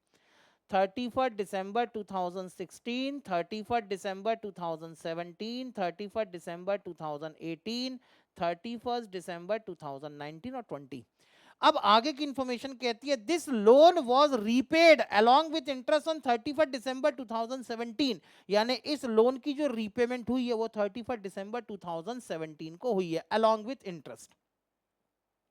मेरा सवाल ये है, आराम से सोच के बताना, क्या बेटे इस टाइम पीरियड का कब से कब तक 30 सितंबर से लेके 31 दिसंबर तक का इंटरेस्ट पे हो चुका था, या इन 2 महीनों का, कौन कौन से 3 महीनों का, सॉरी कौन कौन से, अक्टूबर नवंबर दिसंबर, 3 महीनों का इंटरेस्ट भी आउटस्टैंडिंग था। मैं ये जानना चाहता हूं। इन्होंने लोन लिया 30 सितंबर को। क्वेश्चन ये कह रहा है कि ये लोन इंटरेस्ट के साथ 31 दिसंबर 2017 को पे किया गया। तो मैं ये जानना चाहता हूं कि अगर आप किसी पार्टी से, भले ही वो आपकी वाइफ क्यों ना हो, अगर आप पार्टी से अपनी वाइफ से लोन उधार लेते हैं और आपका इंटरेस्ट देने लेने का कुछ कॉन्ट्रैक्ट उनके साथ में डिसाइड होता है, तो ये 3 महीनों का इंटरेस्ट 1 जनवरी 2016 को आउटस्टैंडिंग था या नहीं था? आप सबका जवाब ये होगा, हाँ सर आउटस्टैंडिंग था। हाँ सर, आउटस्टैंडिंग लोन के साथ ही इंटरेस्ट पे हुआ, इसका मतलब ये भी आउटस्टैंडिंग था। और अगर ये आउटस्टैंडिंग था, मतलब 1 जनवरी 2016 को ये आपकी एक और लायबिलिटी थी जो आपको सेपरेटली रिकॉर्ड करनी पड़ेगी। बात समझ में आई? तो यहां पर मुझे एक लायबिलिटी और भी रिकॉर्ड करनी है। कौन सी सर? लायबिलिटी रिकॉर्ड करनी है outstanding interest on wife's loan. उसकी वाइफ पे जो इंटरेस्ट था, आउटस्टैंडिंग इंटरेस्ट, मुझे यहां पर और रिकॉर्ड करना पड़ेगा। कितने रुपए का सर? 20,000 रुपीज का लोन था, रेट ऑफ इंटरेस्ट है 12% और आउटस्टैंडिंग था ओनली फॉर 3 मंथ। बताओ कितना? 20,000 का 12% into 3 divided by 12 is equal to 600 आ रहा मेरा तो। 7,200 कैसे आएगा? 3 महीने का तो आउटस्टैंडिंग है। सर जी डाउट? हाँ पूछो। लोन अमाउंट है 20,000, रेट ऑफ इंटरेस्ट है 12% into 3 divided by 12 is equal to 600 rupees. हाँ बोलो, डाउट? क्या डाउट है? हाँ 600, ठीक है। हाँ ज्ञान पूछो बेटे, क्या डाउट है, जल्दी बताओ। तुषार ने भी कहा 600। अब एक नया सवाल, ध्यान से बताना। क्या आप सभी लोग मुझे सुन रहे? कोई लिख रहा होगा तो मत लिखो बेटे, 2 मिनट के लिए मत लिखो, ऐसे क्वेश्चन को पहले समझ लेना चाहिए। सर लोन के साथ इंक्लूडिंग इंटरेस्ट वो कितने महीने, लोन के साथ इंक्लूडिंग इंटरेस्ट वो कितने महीने, नहीं लिख रहे? हाँ नहीं लिख रहे, ठीक है। सर लोन के साथ इंक्लूडिंग इंटरेस्ट वो कितने महीने लेंगे? मैं समझा नहीं बेटे, क्या समझ में नहीं आया? लोन के साथ इंक्लूडिंग इंटरेस्ट वो कितने महीने लेंगे? आई डोंट अंडरस्टैंड बेटे, आप क्या कहना चाह रहे हैं ज्ञान? मैं समझ नहीं पाया, एक बार और बताएं, थोड़ा सा और स्पेसिफाई करके बताएं। सर टोटल कितने मंथ का इंटरेस्ट पे किया होगा? हाँ उसी पे आ रहा हूँ ना बेटे, रुको। तो आपने कैलकुलेशन में 3 महीने लिया है बेटे, मैंने कैलकुलेशन में 3 महीने सिर्फ इसीलिए लिया है ज्ञान, आप ध्यान से समझें। मैंने कहा बेटे मैं या तो 31 जनवरी 2016 की एसेट्स और लायबिलिटी के ऊपर कॉन्सेंट्रेट करूंगा, या तो मैं 31 दिसंबर 2020 की एसेट्स और लायबिलिटी के ऊपर कॉन्सेंट्रेट करूंगा। क्यों? क्योंकि मुझे यहां से लेके यहां तक का 5 साल का प्रॉफिट कैलकुलेट करना है। इन 5 साल के बीच में अगर कोई एसेट्स और लायबिलिटी आई होगी या गई होगी, तो उसका मेरे बिगिनिंग के पीरियड में और एंड के पीरियड में क्या इफेक्ट पड़ा होगा, मुझे उससे मतलब है। बाकी 5 सालों के बीच में और डिटेल में क्या हुआ, मुझे उससे कोई मतलब नहीं है। क्यों मतलब नहीं है? क्योंकि जितने भी ट्रांजैक्शन आपके 5 साल में हुए होंगे, इन सबका इंपैक्ट आपकी क्लोजिंग कैपिटल के अंदर आ जाएगा, गारंटीड। क्योंकि इन 5 साल के अंदर आपने जो भी कम ज्यादा काला पीला किया होगा, उसके कारण या तो आपकी कैपिटल इंक्रीज होगी या तो डिक्रीज होगी। इसका मतलब इन 5 साल के बीच में जो भी होगा वो आपकी कैपिटल के अंदर दिख जाएगा, टेंशन नहीं है वहां पर। आगे चलें। तो अब उसने कितने महीने का इंटरेस्ट पे किया होगा, क्या नहीं किया होगा, उस पर भी आ रहा हूं। अब मेरी बात ध्यान से सुने। मैंने कहा बेटे आपने तो अपनी बैलेंस शीट में स्टेटमेंट ऑफ अफेयर में लिख दिया कि 1 जनवरी 2016 को वाइफ का लोन आउटस्टैंडिंग था 20,000 रुपीज के लिए। 1 जनवरी 2016 को उसी लोन पे 3 महीने का इंटरेस्ट भी आउटस्टैंडिंग था 600 के लिए। अब आगे चलते हैं। रेलेवेंट पोर्शन ये कहता है कि क्या 31 दिसंबर को ये लोन अभी भी आउटस्टैंडिंग है? आराम से सोच के बताना। सारी इंफॉर्मेशन पढ़ दी बेटे, पैराग्राफ को तोड़ने की बात है बस। यहां पर आपकी एनालिसिस और आपकी सोच कहां तक जाती है वो टेस्ट किया जाएगा। तो मैंने कहा बेटे एक बात बताओ, क्या ये लोन 20,000 रुपीज का लोन 31 दिसंबर 2020 को भी आउटस्टैंडिंग था? यस और नो, मैं इतना जानना चाहता हूं। खुशी ने कहा नहीं था। नहीं सर पे हो गया वो तो 31 दिसंबर 2017 को। बात ठीक है, इसका मतलब ये जो लोन था वो लोन 2070 को पे हो चुका है। इसका मतलब 31 दिसंबर 2020 को लोन फ्रॉम वाइफ की लायबिलिटी कितनी दिखनी चाहिए? नील। क्या ये इंटरेस्ट आउटस्टैंडिंग था? नहीं सर, इंटरेस्ट के साथ में पूरा का पूरा लोन 2017 को पे हो चुका है। तो 31 दिसंबर 2020 को तो आउटस्टैंडिंग इंटरेस्ट भी नहीं रहा होगा। बात समझ में आ रही है? हाँ या ना? ऐसे डेटा को इसी तरीके से रीड किया जाता है। इतना समझ में आया? यस और नो? हाँ जी सर समझ में आ गया, ठीक है चलो फिर आगे चलते हैं। अब बेटे ये लाइन आपकी कंप्लीट हो गई है। इस लाइन की जितनी रेलेवेंट इंफॉर्मेशन थी उस सारी रेलेवेंट इंफॉर्मेशन को आप प्रोसेस कर चुकी हैं। ओ गॉट इट सर, आगे चलूं? यस सर आगे चलते हैं, ठीक है। इन दिसंबर 2016 he had advanced rupees 8,000 to A for the purchase of vacant land। उसने ए नाम का कोई आदमी था, उसको 8,000 रुपए एडवांस दिए एक खाली जमीन थी उसको खरीदने के लिए। The property was registered in March 2018, 2016 में एडवांस दिया था, लेकिन प्रॉपर्टी की फाइनल जो रजिस्ट्रेशन हुई है, जिसको आप हिंदी में कई बार कहते हैं रजिस्ट्री, प्रॉपर्टी की जो रजिस्ट्री हुई है वो हुई है आपकी मार्च 2018 में, after payment of balance consideration of 32,000। यानी पहले आपने एडवांस 8,000 रुपीज पे किए थे, फिर बाद में आपने बचे हुए 32,000 रुपीज और पे किए, तब जाके सेलर ने आपको जमीन का रजिस्ट्रेशन करके ओनरशिप ट्रांसफर कर दी। और ये कह रहे हैं यहां पर जमीन को रजिस्टर्ड कराने के लिए 7,500 रुपीज आपको खर्च करने पड़ेंगे। तो बेटे इससे क्या कैलकुलेट होना चाहिए, पहले मैं आपसे ये पूछता हूं। मेरा बड़ा सिंपल सा सवाल है कि इससे क्या कैलकुलेट होगा। What you are going to calculate with the given information.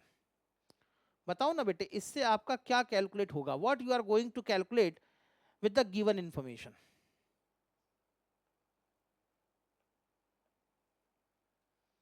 Sir land की एसेट, बिल्कुल ठीक बात, अरे एकदम सही कह रहे हो बेटे, तुम्हारी सोच का दायरा बहुत बड़ा हो चुका है। ये लो बेटे मैंने लिख दिया वर्किंग नोट नंबर 2। क्या निकालना है मुझे यहाँ पर? कॉस्ट ऑफ लैंड कैलकुलेट करना है।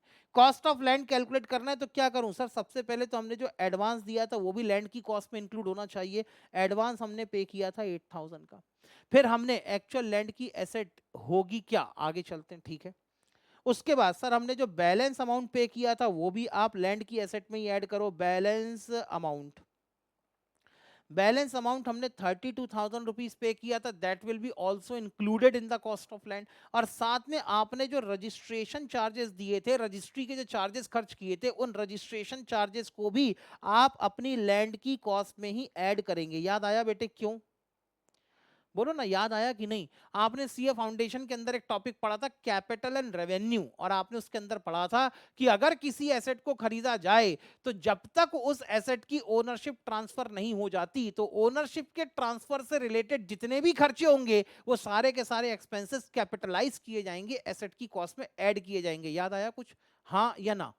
तो मैंने कहा भाई मुझे भी यहां पर किसी से ओनरशिप ट्रांसफर करवानी है, तो ओनरशिप ट्रांसफर करवाने के लिए जो मैंने रजिस्ट्रेशन चार्जेस पे किए हैं ये भी एसेट की कॉस्ट में कैपिटलाइज होनी चाहिए। रजिस्ट्रेशन चार्जेस थे 7,500 रुपीज के, ये भी अगर ऐड कर दूं तो बताओ बेटे कॉस्ट ऑफ लैंड कितना निकल के आता है? सर कॉस्ट ऑफ लैंड आ गया 47,500 का। मैंने कहा बिल्कुल ठीक। अब आराम से सोच के जवाब देना, क्या ये लैंड आपके पास 1 जनवरी 2016 को था? क्या 1 जनवरी 2016 को ये आपके पास में लैंड था? यस और नो? नहीं था सर। और अगर नहीं था तो मैं बेटे प्रीवियस ईयर या स्टार्टिंग की जो बैलेंस शीट है इसमें अगर लैंड की एसेट लिखना चाहूं तो मैं कुछ भी नहीं लिखूंगा। लेकिन अगला सवाल ध्यान से सुनो, क्या ये लैंड की एसेट आपके पास में 31 दिसंबर 2020 को थी? यस और नो? 31 दिसंबर 2020 को ये लैंड आपके पास में थी? यस सर बिल्कुल थी, क्योंकि क्वेश्चन के अंदर खरीदने का जिक्र किया गया है, बेचने का जिक्र नहीं किया गया। इसका मतलब यहां पर आपने 2016 में एडवांस दिया होगा, 2018 में आपने बैलेंस अमाउंट दिया होगा, यहां पर आपने रजिस्ट्रेशन करवाई होगी। ये लैंड इस दिन से आपकी प्रॉपर्टी बन गई और आपने इसको अभी तक किसी को बेचा नहीं है, मतलब स्टिल ये आपकी प्रॉपर्टी है, ये आपकी एसेट है, इसलिए इसको भी एसेट में ऐड हो जाना चाहिए। तो मुझे इसको भी अपनी एसेट में ही लिखना पड़ेगा। कहां पे लिखें? हम इसको अपनी एसेट साइड में लिखेंगे। लैंड की कॉस्ट होगी 47,500। इतना ठीक। जब कभी आपके पास में इनकम और एक्सपेंसेस का डेटा ना हो तो आपकी मजबूरी है कि आपको एसेट्स और लायबिलिटी का बड़ा बारीकी से छान छान के फिल्टर कर करके डेटा ढूंढना पड़ेगा, ताकि फाइनली आप एसेट में से लायबिलिटी को माइनस करके ओपनिंग और क्लोजिंग कैपिटल निकाल सकें, जिसके बेसिस पर आगे प्रॉफिट निकलनी है। आगे चलते हैं, ठीक है सर आगे चलते हैं। लो बेटे अब ये लाइन या ये स्टेटमेंट भी आपको पूरी तरीके से समझ में आ गया होगा, ऐसी मेरी उम्मीद है। बोलो यस और नो? यस सर समझ में आ गया। अब आगे चलो। Suresh purchased jewellery for ₹15,000 for his daughter in October 2018। सबको समझ में आ रहा है कि सर ये ड्राइंग है, तो इसके लिए क्यों ना वर्किंग नोट नंबर 2 बना लिया जाए। ठीक है सर,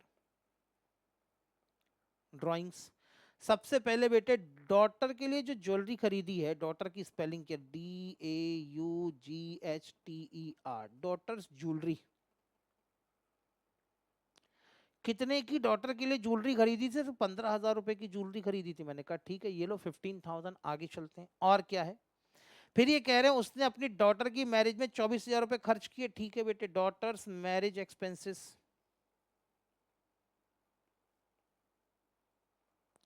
24,000, ये भी आपकी ड्राइंग का हिस्सा है। फिर ये कह रहे हैं आगे जाके उन्होंने एक नया होम थिएटर खरीदा जो अपने फ्रेंड को 18,000 का खरीदा और फ्रेंड को गिफ्ट कर दिया, ये भी इसकी ड्राइंग का हिस्सा है।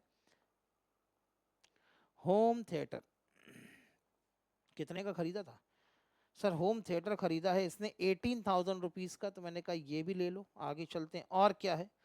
होम थिएटर खरीदने के बाद ये कह रहे हैं इसके annual household expenses 24,000 rupees के थे, तो मैंने कहा भाई ये भी ले लो। हाउस होल्ड एक्सपेंसेस कितने रुपए के ले लूं बताओ? हाउस होल्ड एक्सपेंसेस जल्दी बताओ, कितने रुपए लिखूं हाउस होल्ड एक्सपेंसेस के? कोई नहीं बोल रहा। बोलो बेटे बोलो, जल्दी बताओ, हाउस होल्ड एक्सपेंसेस कितने के लिख देना चाहिए? सर 24,000 के लिखो ना। बोलो लिख दूं 24,000, हाँ या ना? Sir 1,20,000, okay.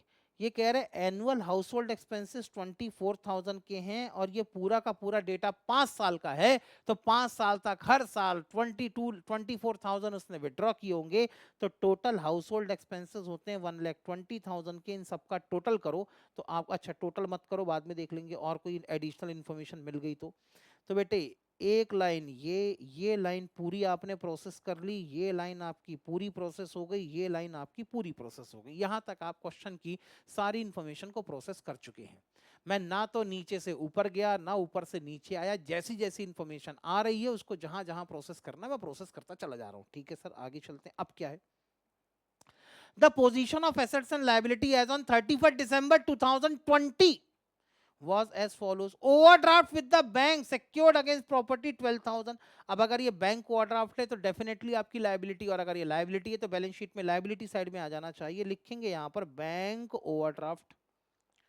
बैंक ओवरड्राफ्ट कितने का ले रखा था? सर बैंक ओवरड्राफ्ट है इनका 12,000 रुपीज का। अब यहां पर क्योंकि ये सिक्योर्ड है अगेंस्ट प्रॉपर्टी, तो लिखेंगे secured against property.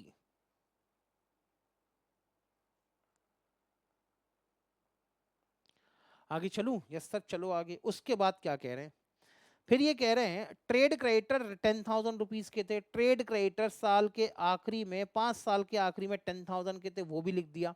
Outstanding expenses 600 rupees के थे, आउटस्टैंडिंग एक्सपेंसेस 600 के, वो भी लिख दिए। उसके बाद ये कह रहे हैं debtor including rupees 600 due from Pune who declared insolvent by the court 28,800। तो बताओ मुझे यहाँ पर डेटर कितने रुपए के लिख देने चाहिए?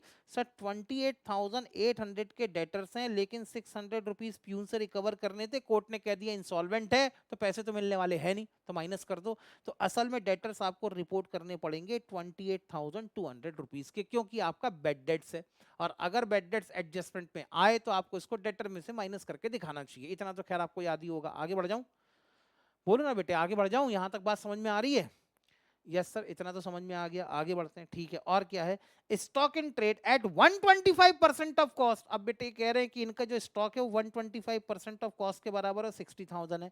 लो अब बेटे, लेकिन मुझे तो इसकी कॉस्ट और रीजनेबल प्राइस चाहिए, तो मैंने कहा 125% ऑफ कॉस्ट के बराबर है, तो डिवाइडेड बाय 125% कर दूं तो 100% के बराबर आ जाएगा। ठीक है सर, करो।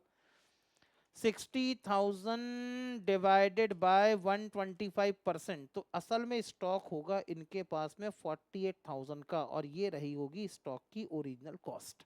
ठीक हाँ, तो बेटे मैंने यहाँ पर जो भी वैल्यूएशन करनी है स्टॉक की कॉस्ट पे करनी है। इनका जो मन करे वो अपनी अकाउंट की बुक में रिकॉर्ड करने के लिए करते रहें, लेकिन एज एन ऑडिटर हम मान के चलते हैं अकाउंटिंग स्टैंडर्ड 2 को कि इन्वेंट्री की वैल्यूएशन कॉस्ट और नेट रियलाइजेबल वैल्यू जो दोनों में से कम हो उस पर होनी चाहिए। आगे चलते हैं। ठीक, और क्या कह रहे हैं, ये कह रहे हैं कैश इन हैंड इनके पास में 250 का है, तो यहाँ पर कैश इन हैंड यहीं पर लिख देता हूँ 250 का। आगे चलूं?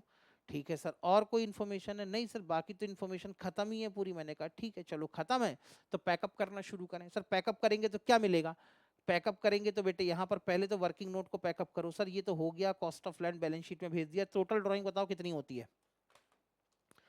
15,000 plus 24,000 plus 18,000 plus 1,20,000 is equal to 1,77,000 rupees की टोटल ड्राइंग होती है। कहाँ भेजूं इसको? सर वो जो स्टेटमेंट ऑफ अफेयर बना रहे थे प्रॉफिट निकालने के लिए, एडिशनल यहाँ पे ड्राइंग्स के लिए वर्किंग नोट नंबर कितना बनाया? सर ड्राइंग का वर्किंग नोट नंबर है 3 होना चाहिए, सॉरी यहाँ पे सर ड्राइंग का वर्किंग नोट नंबर है 3, तो यहीं पे ब्रैकेट में लिखेंगे वर्किंग नोट नंबर 3 और यहाँ पे लिखेंगे 1,77,000।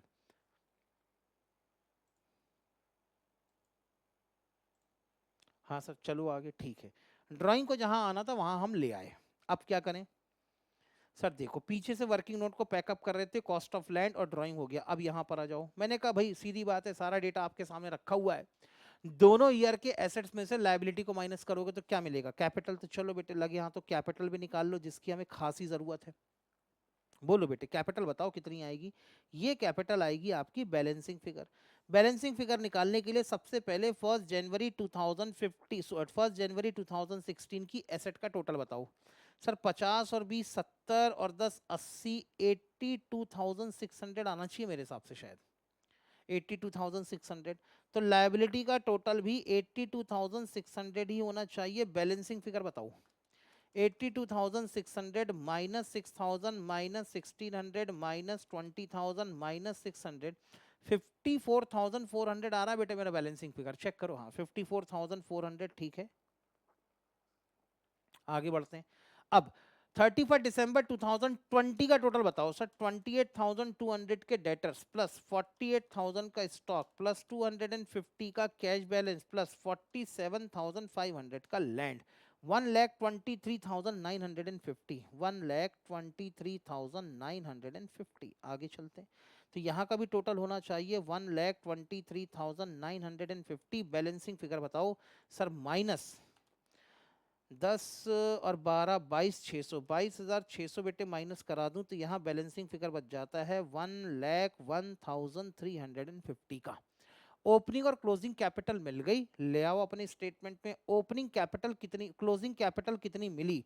सर क्लोजिंग कैपिटल मिली 1,01,350 से। कहाँ निकाली थी? सर वर्किंग नोट नंबर 1 के अंदर।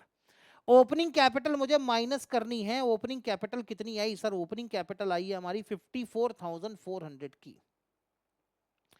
54,400 कहाँ निकाली? सर ये भी वर्किंग नोट नंबर 1 में निकाली। क्या कोई एडिशनल कैपिटल का इन्वेस्टमेंट हुआ है? नहीं सर, कोई एडिशनल कैपिटल का इन्वेस्टमेंट नहीं हुआ। ठीक है, अब इन सबको प्लस माइनस करोगे तो प्रॉफिट फॉर द पीरियड कब से कब तक का प्रॉफिट निकलेगा? सर ये प्रॉफिट निकलेगा 1 जनवरी 2016 से लेकर 31 दिसंबर 2020 तक का प्रॉफिट कैलकुलेट होगा, यानी 5 साल का प्रॉफिट कैलकुलेट होगा। बोलो कितना आ रहा है? 1,01,350 प्लस 1,77,000 माइनस 54,400, 2,23,950, 2,23,950। ये आया आपके 5 साल का प्रॉफिट। आगे चलें। इतना केस समझ में आया? इतना कंसेप्ट समझ में आया बेटे क्वेश्चन का? जी सर इतना तो समझ में आ गया। चलो फिर आगे चलते हैं। अब सर लेकिन हमें तो हर साल का एनुअल प्रॉफिट चाहिए था ना, तो अब एनुअल प्रॉफिट कैसे निकालेंगे? उसके लिए भी बेटे क्वेश्चन आपको अधूरा नहीं छोड़ता। क्वेश्चन क्या कह रहा है? It is found that rate of gross profit has been uniform throughout the period. इस लाइन का मतलब क्या है ये बताओ।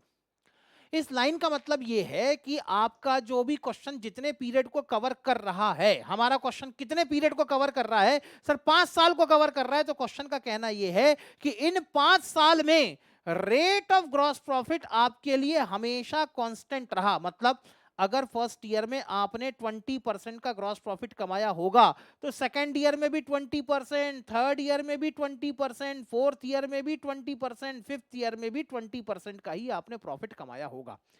इक्वली इंक्रीज हुआ, इक्वली इंक्रीज और डिक्रीज की बात नहीं कर रहा ना, ना ना, अर्न हुआ। हाँ, और यहां पर अमाउंट में इक्वली अर्न नहीं हुआ, यहां पर कह रहे हैं rate of gross profit was uniform, यानी आप जब ग्रॉस प्रॉफिट रेशो निकालेंगे, आप जब gross profit divided by sales into 100 करके ग्रॉस प्रॉफिट रेशो निकालेंगे तो ग्रॉस प्रॉफिट रेशो हर साल एक जैसा रहा। अब इसका सीधा सीधा मतलब क्या निकलता है? सीधा सीधा मतलब ये निकलता है कि अगर फर्स्ट ईयर में सेल्स कम रही तो यहां पे आपने प्रॉफिट भी कम कमाया होगा। थर्ड ईयर में अगर आपकी सेल्स बहुत ज्यादा रही तो क्योंकि ग्रॉस प्रॉफिट का रेशो यहां पर कांस्टेंट है तो आपने थर्ड ईयर में भी सबसे ज्यादा प्रॉफिट कमाया होगा। अगर फिफ्थ ईयर में आपकी सेल्स ठीक ठाक रही तो आपने फिफ्थ ईयर में प्रॉफिट भी ठीक ठाक कमाया होगा। बात समझ में आ रही है? तो जब ये कहते हैं rate of gross profit was constant through out the period, तो इसका मतलब ये कहने की कोशिश कर रहे हैं कि हर साल आप कमा तो 20% ही रहे थे, लेकिन हर साल आपका प्रॉफिट कम ज्यादा हुआ होगा। क्यों कम ज्यादा हुआ होगा? जिस साल आपने सेल्स ज्यादा करी होगी तो उसका 20% भी ज्यादा कैलकुलेट हुआ होगा तो प्रॉफिट बढ़ गया होगा। जिस साल आपकी सेल्स कम हुई होगी तो उसका 20% भी कम निकलेगा तो उस साल आपका प्रॉफिट कम हो गया होगा। यानी इन्होंने आपको एक तरीका बता दिया अपने प्रॉफिट को 5 साल में बांटने का। सर वो तरीका क्या है? देखो, ये कह रहे हैं it is found that rate of gross profit has been uniform throughout the period, यानी 5 साल तक आपका ग्रॉस प्रॉफिट का percentage rate of gross profit एक जैसा रहा। मतलब जिस ईयर में सेल ज्यादा उस ईयर में ग्रॉस प्रॉफिट भी ज्यादा कमाया होगा, जिस ईयर में सेल कम हुई होगी उस ईयर में आपने ग्रॉस प्रॉफिट भी कम कमाया होगा। पहली बात तो ये निकल के आती। दूसरी बात, the proportion of sales during the year to the total sale for the period was 34468, यानी ये कह रहे हैं कि सेल्स का रेशो 5 साल में सेल्स का रेशो क्या चल रहा था? 3:4:4:6:8। तो जब बेटे सेल्स का रेशो दिया हुआ है तो ग्रॉस प्रॉफिट भी तो या आपका प्रॉफिट भी तो इसी रेशो में आपने कमाया होगा। क्यों? क्योंकि अगर सेल कम है, rate of gross profit constant है, तो आपका ग्रॉस प्रॉफिट भी कम आया। सेकेंड ईयर में ये हो गया रेशो 4 का, तो आपकी सेल बढ़ गई तो इसका भी 20% तो बढ़ा हुआ अमाउंट आएगा।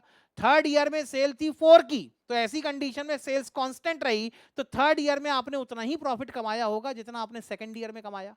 फोर्थ ईयर में आपकी सेल्स बढ़ के हो गई 6 की, तो ऐसी कंडीशन में आपने कितना प्रॉफिट कमाया होगा? 6 का 20%। फिफ्थ ईयर में सेल्स हो गई आपकी 8 की, तो आपने कितना ग्रॉस प्रॉफिट कमाया? 8 का 20%। तो इसका मतलब अगर मैं इसी सेल्स के रेशो में चाहूं तो अपने प्रॉफिट को बांट के 5 साल के एस्टिमेटेड प्रॉफिट निकाल सकता हूं। बात समझ में आ गई? हाँ या ना? बोलो ना हाँ या ना, जल्दी बताओ। Are you getting my point? Yes और नो? जी sir, okay sir, yo sir, yo मेरे भाई, आगे चलो ठीक है। तो सर यहां पे निकाल सकते हैं तो इसको यही निकाल लें। हाँ सुनो, उम्मीद है बेटे आप लोगों ने नहीं लिखा होगा क्योंकि इसी तरीके से आपको अपने फॉर्मेट के ऊपर धीरे धीरे काम करना सीखना है। ओके सर, सीख लेंगे, उसमें क्या है। थोड़ा सा मैं इसको नीचे ले आता हूँ। सर इतना नीचे क्यों ले आए? सुनो ना, इतना नीचे मैं इसलिए लेके आया ताकि आपको दिखा सकूं कि जो काम अलग स्टेटमेंट बना के करना है उसको इसी स्टेटमेंट के अंदर किया जा सकता है। ठीक, यहां पर क्यों ना एस्टिमेटेड सेल्स निकाल ली जाए पहले। हाँ सर, एस्टिमेटेड सेल्स निकाल लो। एस्टिमेटेड सेल्स कैसे निकालूं बेटे? मैं यहाँ पर एस्टिमेटेड सेल्स निकालना चाहता या एस्टिमेटेड प्रॉफिट निकालना चाहता हूँ। एस्टिमेटेड प्रॉफिट कैसे निकालूं? सर जो हमने 5 साल का प्रॉफिट कैलकुलेट किया उसी को रेशो में बांट दो तो एस्टिमेटेड प्रॉफिट आ जाएगा, बात खत्म। ठीक है, अब बेटे हमने 5 साल का टोटल प्रॉफिट कितना निकाला सर? 2,23,950। 2,23,950 मल्टीप्लाइड बाय, बताओ बेटे फर्स्ट ईयर के लिए मुझे कितना रेशो मल्टीप्लाई करना चाहिए?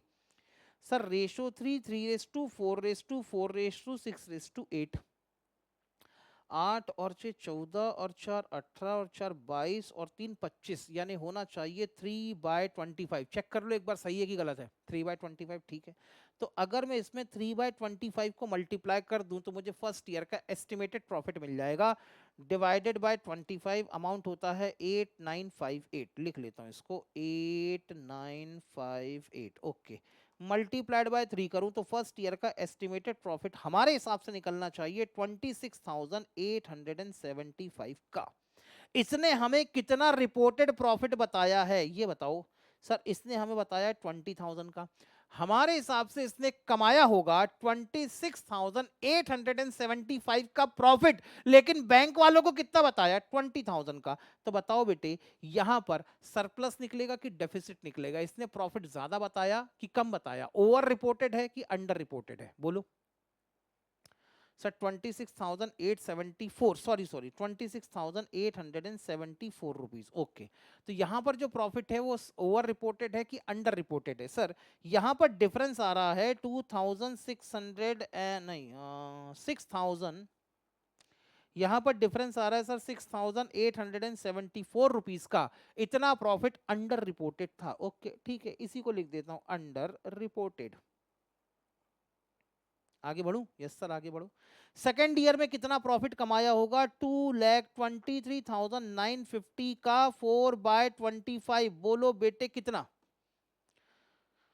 सर 8,958 डिवाइडेड बाय, ऐसे ही कर देता हूं ना, कितना आ रहा है sir? But it's an estimated, it's not the actual profit. हाँ बेटे ये हमारा एस्टिमेटेड ही है, तो ओवर होना चाहिए। नहीं ओवर इसलिए नहीं है क्योंकि हमारे हिसाब से एस्टिमेटेड प्रॉफिट 26,874 का है। तो इसको पढ़ के देखो, कैसे पढ़ोगे बेटे मनीषा? आप क्या बोलोगे? आप हमारे हिसाब से आपने कमाया है 26,874 रुपीज, लेकिन जब बैंक से आप लोन मांगने आए तो बताया कितना आपने? 20,000 रुपीज। इसका मतलब आपने हमें अंडर रिपोर्टेड प्रॉफिट बताया, ठीक है ना? जो उसने बताया वो रिपोर्टेड प्रॉफिट, जो हमने कैलकुलेट किया वो एस्टिमेटेड प्रॉफिट, ठीक? इसीलिए मैंने इसको अंडर रिपोर्टेड लिखा है, ठीक है सर जी? डाउट? ओके, अंडर रिपोर्टेड कैसे हुआ अभी तो समझाया ज्ञान। हाँ आगे चलते हैं, ठीक है। सेकेंड ईयर में कितना प्रॉफिट हुआ सर? 8,958 मल्टीप्लाइड बाय 4 कर दो सर, 35,832। 35,832।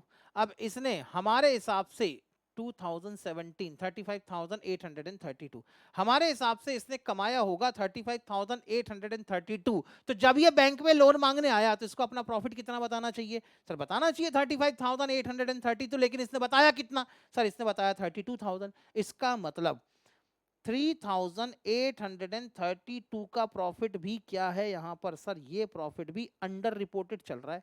इसने भी यहां पर जरूरत से कम प्रॉफिट रिपोर्ट किया था। आगे चलते हैं। थर्ड ईयर में कितना होगा सर? 8,958 मल्टीप्लाइड बाय 4 कर लो, और क्या 895, सॉरी ये 4 ही तो होगा। अच्छा 4 ही है, तो यहां पर भी होगा 35,832।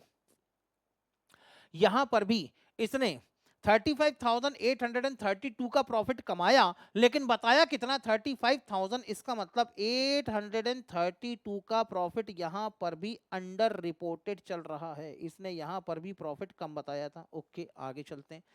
अगले साल क्या हुआ होगा सर? 2,23,950 multiplied by 6/25। बोलो बेटे कितना? मैं निकालू? हाँ सर आप ही निकाल लो। 8,958 मल्टीप्लाइड बाय 6, 53748। 53748 हमारे हिसाब से इसने कमाए थे 53,748, और बताए कितना सर? 48,000। सर ये हर बार कम ही बता रहा है बेटे। अब उसने बताया, हम क्या करें? हमारे हिसाब से बेटे इसने 5,748 रुपीज का 5,000 अंडर प्रॉफिट रिपोर्ट किया है, अंडर रिपोर्टेड। आगे चलते हैं। नेक्स्ट ईयर का क्या हाल है सर? 8,958 मल्टीप्लाइड बाय 8 सर 71,664 का प्रॉफिट कमाया, लेकिन बताया है 55,000 रुपीज का, -55,000। तो यहां पर भी प्रॉफिट अंडर रिपोर्टेड है, 16,664 रुपीज से अंडर रिपोर्टेड। यानी इसने ज्यादा प्रॉफिट कमाया है, बैंक से लोन मांगने आया तो क्योंकि इसके पास में पूरा सफिशिएंट डेटा नहीं रहा होगा, इसलिए अपने अपने ही प्रॉफिट को इसने कम करके धोखे से बता दिया। तो अब जाके मेरी सारी शर्तें पूरी हो गई। इन्होंने कहा इस अकाउंटिंग पीरियड का पूरा प्रॉफिट निकाल के बताओ, तो मैंने 5 साल का प्रॉफिट निकाल के बता दिया। इन्होंने कहा एनुअल प्रॉफिट निकाल के बताओ, तो मैंने एस्टिमेटेड प्रॉफिट निकाल के बता दिया, ये इसका एनुअल एस्टिमेटेड प्रॉफिट होगा। फिर उन्होंने कहा डिफरेंस भी निकाल के बताओ, तो ये लो बेटे मैंने यहाँ पर डिफरेंस भी निकाल के बता दिए। ये हैं बेटे सारे के सारे डिफरेंसेस। तो अगर मैं एनुअल एस्टिमेटेड प्रॉफिट को पॉइंट ए, रिपोर्टेड प्रॉफिट को पॉइंट बी, तो डिफरेंसेस कैसे निकाला सर? ए माइनस बी करके डिफरेंस निकाल लिया, बात खत्म। ये आपके क्वेश्चन की डिमांड थी। अब उम्मीद है बेटे क्वेश्चन आपको पूरा समझ में आ गया होगा, यस और नो? मजा आया? अरे मजा आया कि नहीं बाबा? हाय कोई कुछ नहीं बोल रहा, सबको साफ सू सर, एक वर्ड चिंदी है, यस सर, मजा आ गया, वेरी गुड। अब आगे चलो, बना दिया, हाँ अब आगे चलो। सुनो सर करना क्या है, सुनो। क्वेश्चन नंबर 1 तो आपने लिखा होगा ऐसी मेरी उम्मीद है, लेकिन क्वेश्चन नंबर 2 कहीं आप लिख पाए हैं, कहीं आप नहीं लिख पाए। तो क्वेश्चन नंबर 2 को एक बार आप घर में और प्रैक्टिस करके देखेंगे। सबसे पहले ये आपके लिए होमवर्क में होगा, क्योंकि इसको मैंने बड़े आसान शब्दों में आपको समझाने की कोशिश की है, लेकिन जब आप इसको खुद एक बार और क्वेश्चन को पढ़ के सॉल्व करने की कोशिश करेंगे तो आपको थोड़ा सा और इसके अंदर डाउट आ सकते हैं, कहीं ना कहीं आप इसके अंदर फंस सकते हैं। और मैं चाहता हूं कि आप फंसें ताकि अपने आप को खींच के वहां से बाहर भी निकालें, ठीक है ना? एक दो दोनों कर लेंगे, हाँ रुको तो अभी, इसके बाद बेटे क्वेश्चन नंबर 3 ये भी आपके लिए होमवर्क में होगा, ठीक?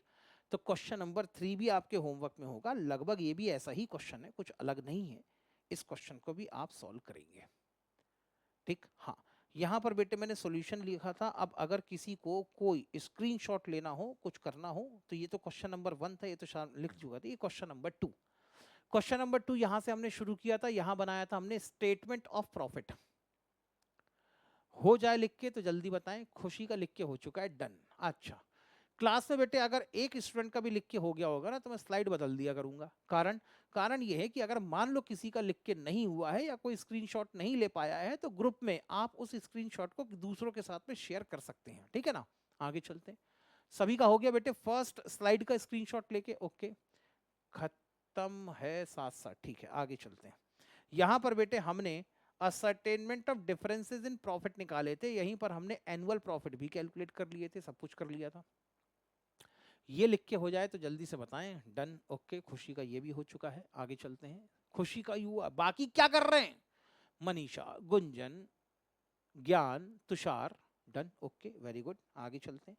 यहां पर बेटे हमने बनाया था वर्किंग नोट नंबर 1, जिसके अंदर हमने स्टेटमेंट ऑफ अफेयर प्रिपेयर किया था as on January 1st 2016 and December 31st 2020 को। Done done okay okay. खुशी का ये भी हो चुका बेटे, क्या आप सभी लिख लिया बेटे ये? ओके डन, चलो आगे। इसके बाद बेटे यहां पर हमने वर्किंग नोट नंबर 2 और वर्किंग नोट नंबर 3 बनाए थे, इसको भी एक बार देख लें आप। ये आपको एग्जाम, मतलब आप जब घर में एक बार इसी क्वेश्चन की प्रैक्टिस करेंगे तो इसको आप रेफरेंस के नाम पे ले सकते हैं। तो आज की क्लास का बेटे हम यहीं पर समापन करेंगे, आज की क्लास हम यहीं पर समाप्त करेंगे। अच्छा, एक बात मैंने आपके साथ में डिस्कस करनी है, तुषार का शायद डिस्कनेक्ट हो गया है, तो तुषार को आप लोग बाद में बता दें। अभी थोड़ा सा बेटे फैमिली में एक मेडिकल इमरजेंसी चल रही है। मेरे फादर इन लॉ को हार्ट अटैक आया था 3-4 दिन पहले, अभी वो हॉस्पिटल के अंदर एडमिट हैं, आज ही उनका हार्ट का ऑपरेशन हुआ है, ठीक है? तो शायद ऐसा हो सकता है कि मेरी क्लास जो शेड्यूल्ड क्लास है, कोशिश पूरी रहेगी मेरी कि शेड्यूल्ड क्लास बिल्कुल भी ना हमारी गड़बड़ाए। मैं पूरी 101% कोशिश करूंगा कि जिस टाइम पे क्लास होती है उसी टाइम पे क्लास चले, ठीक है? लेकिन अगर मान लो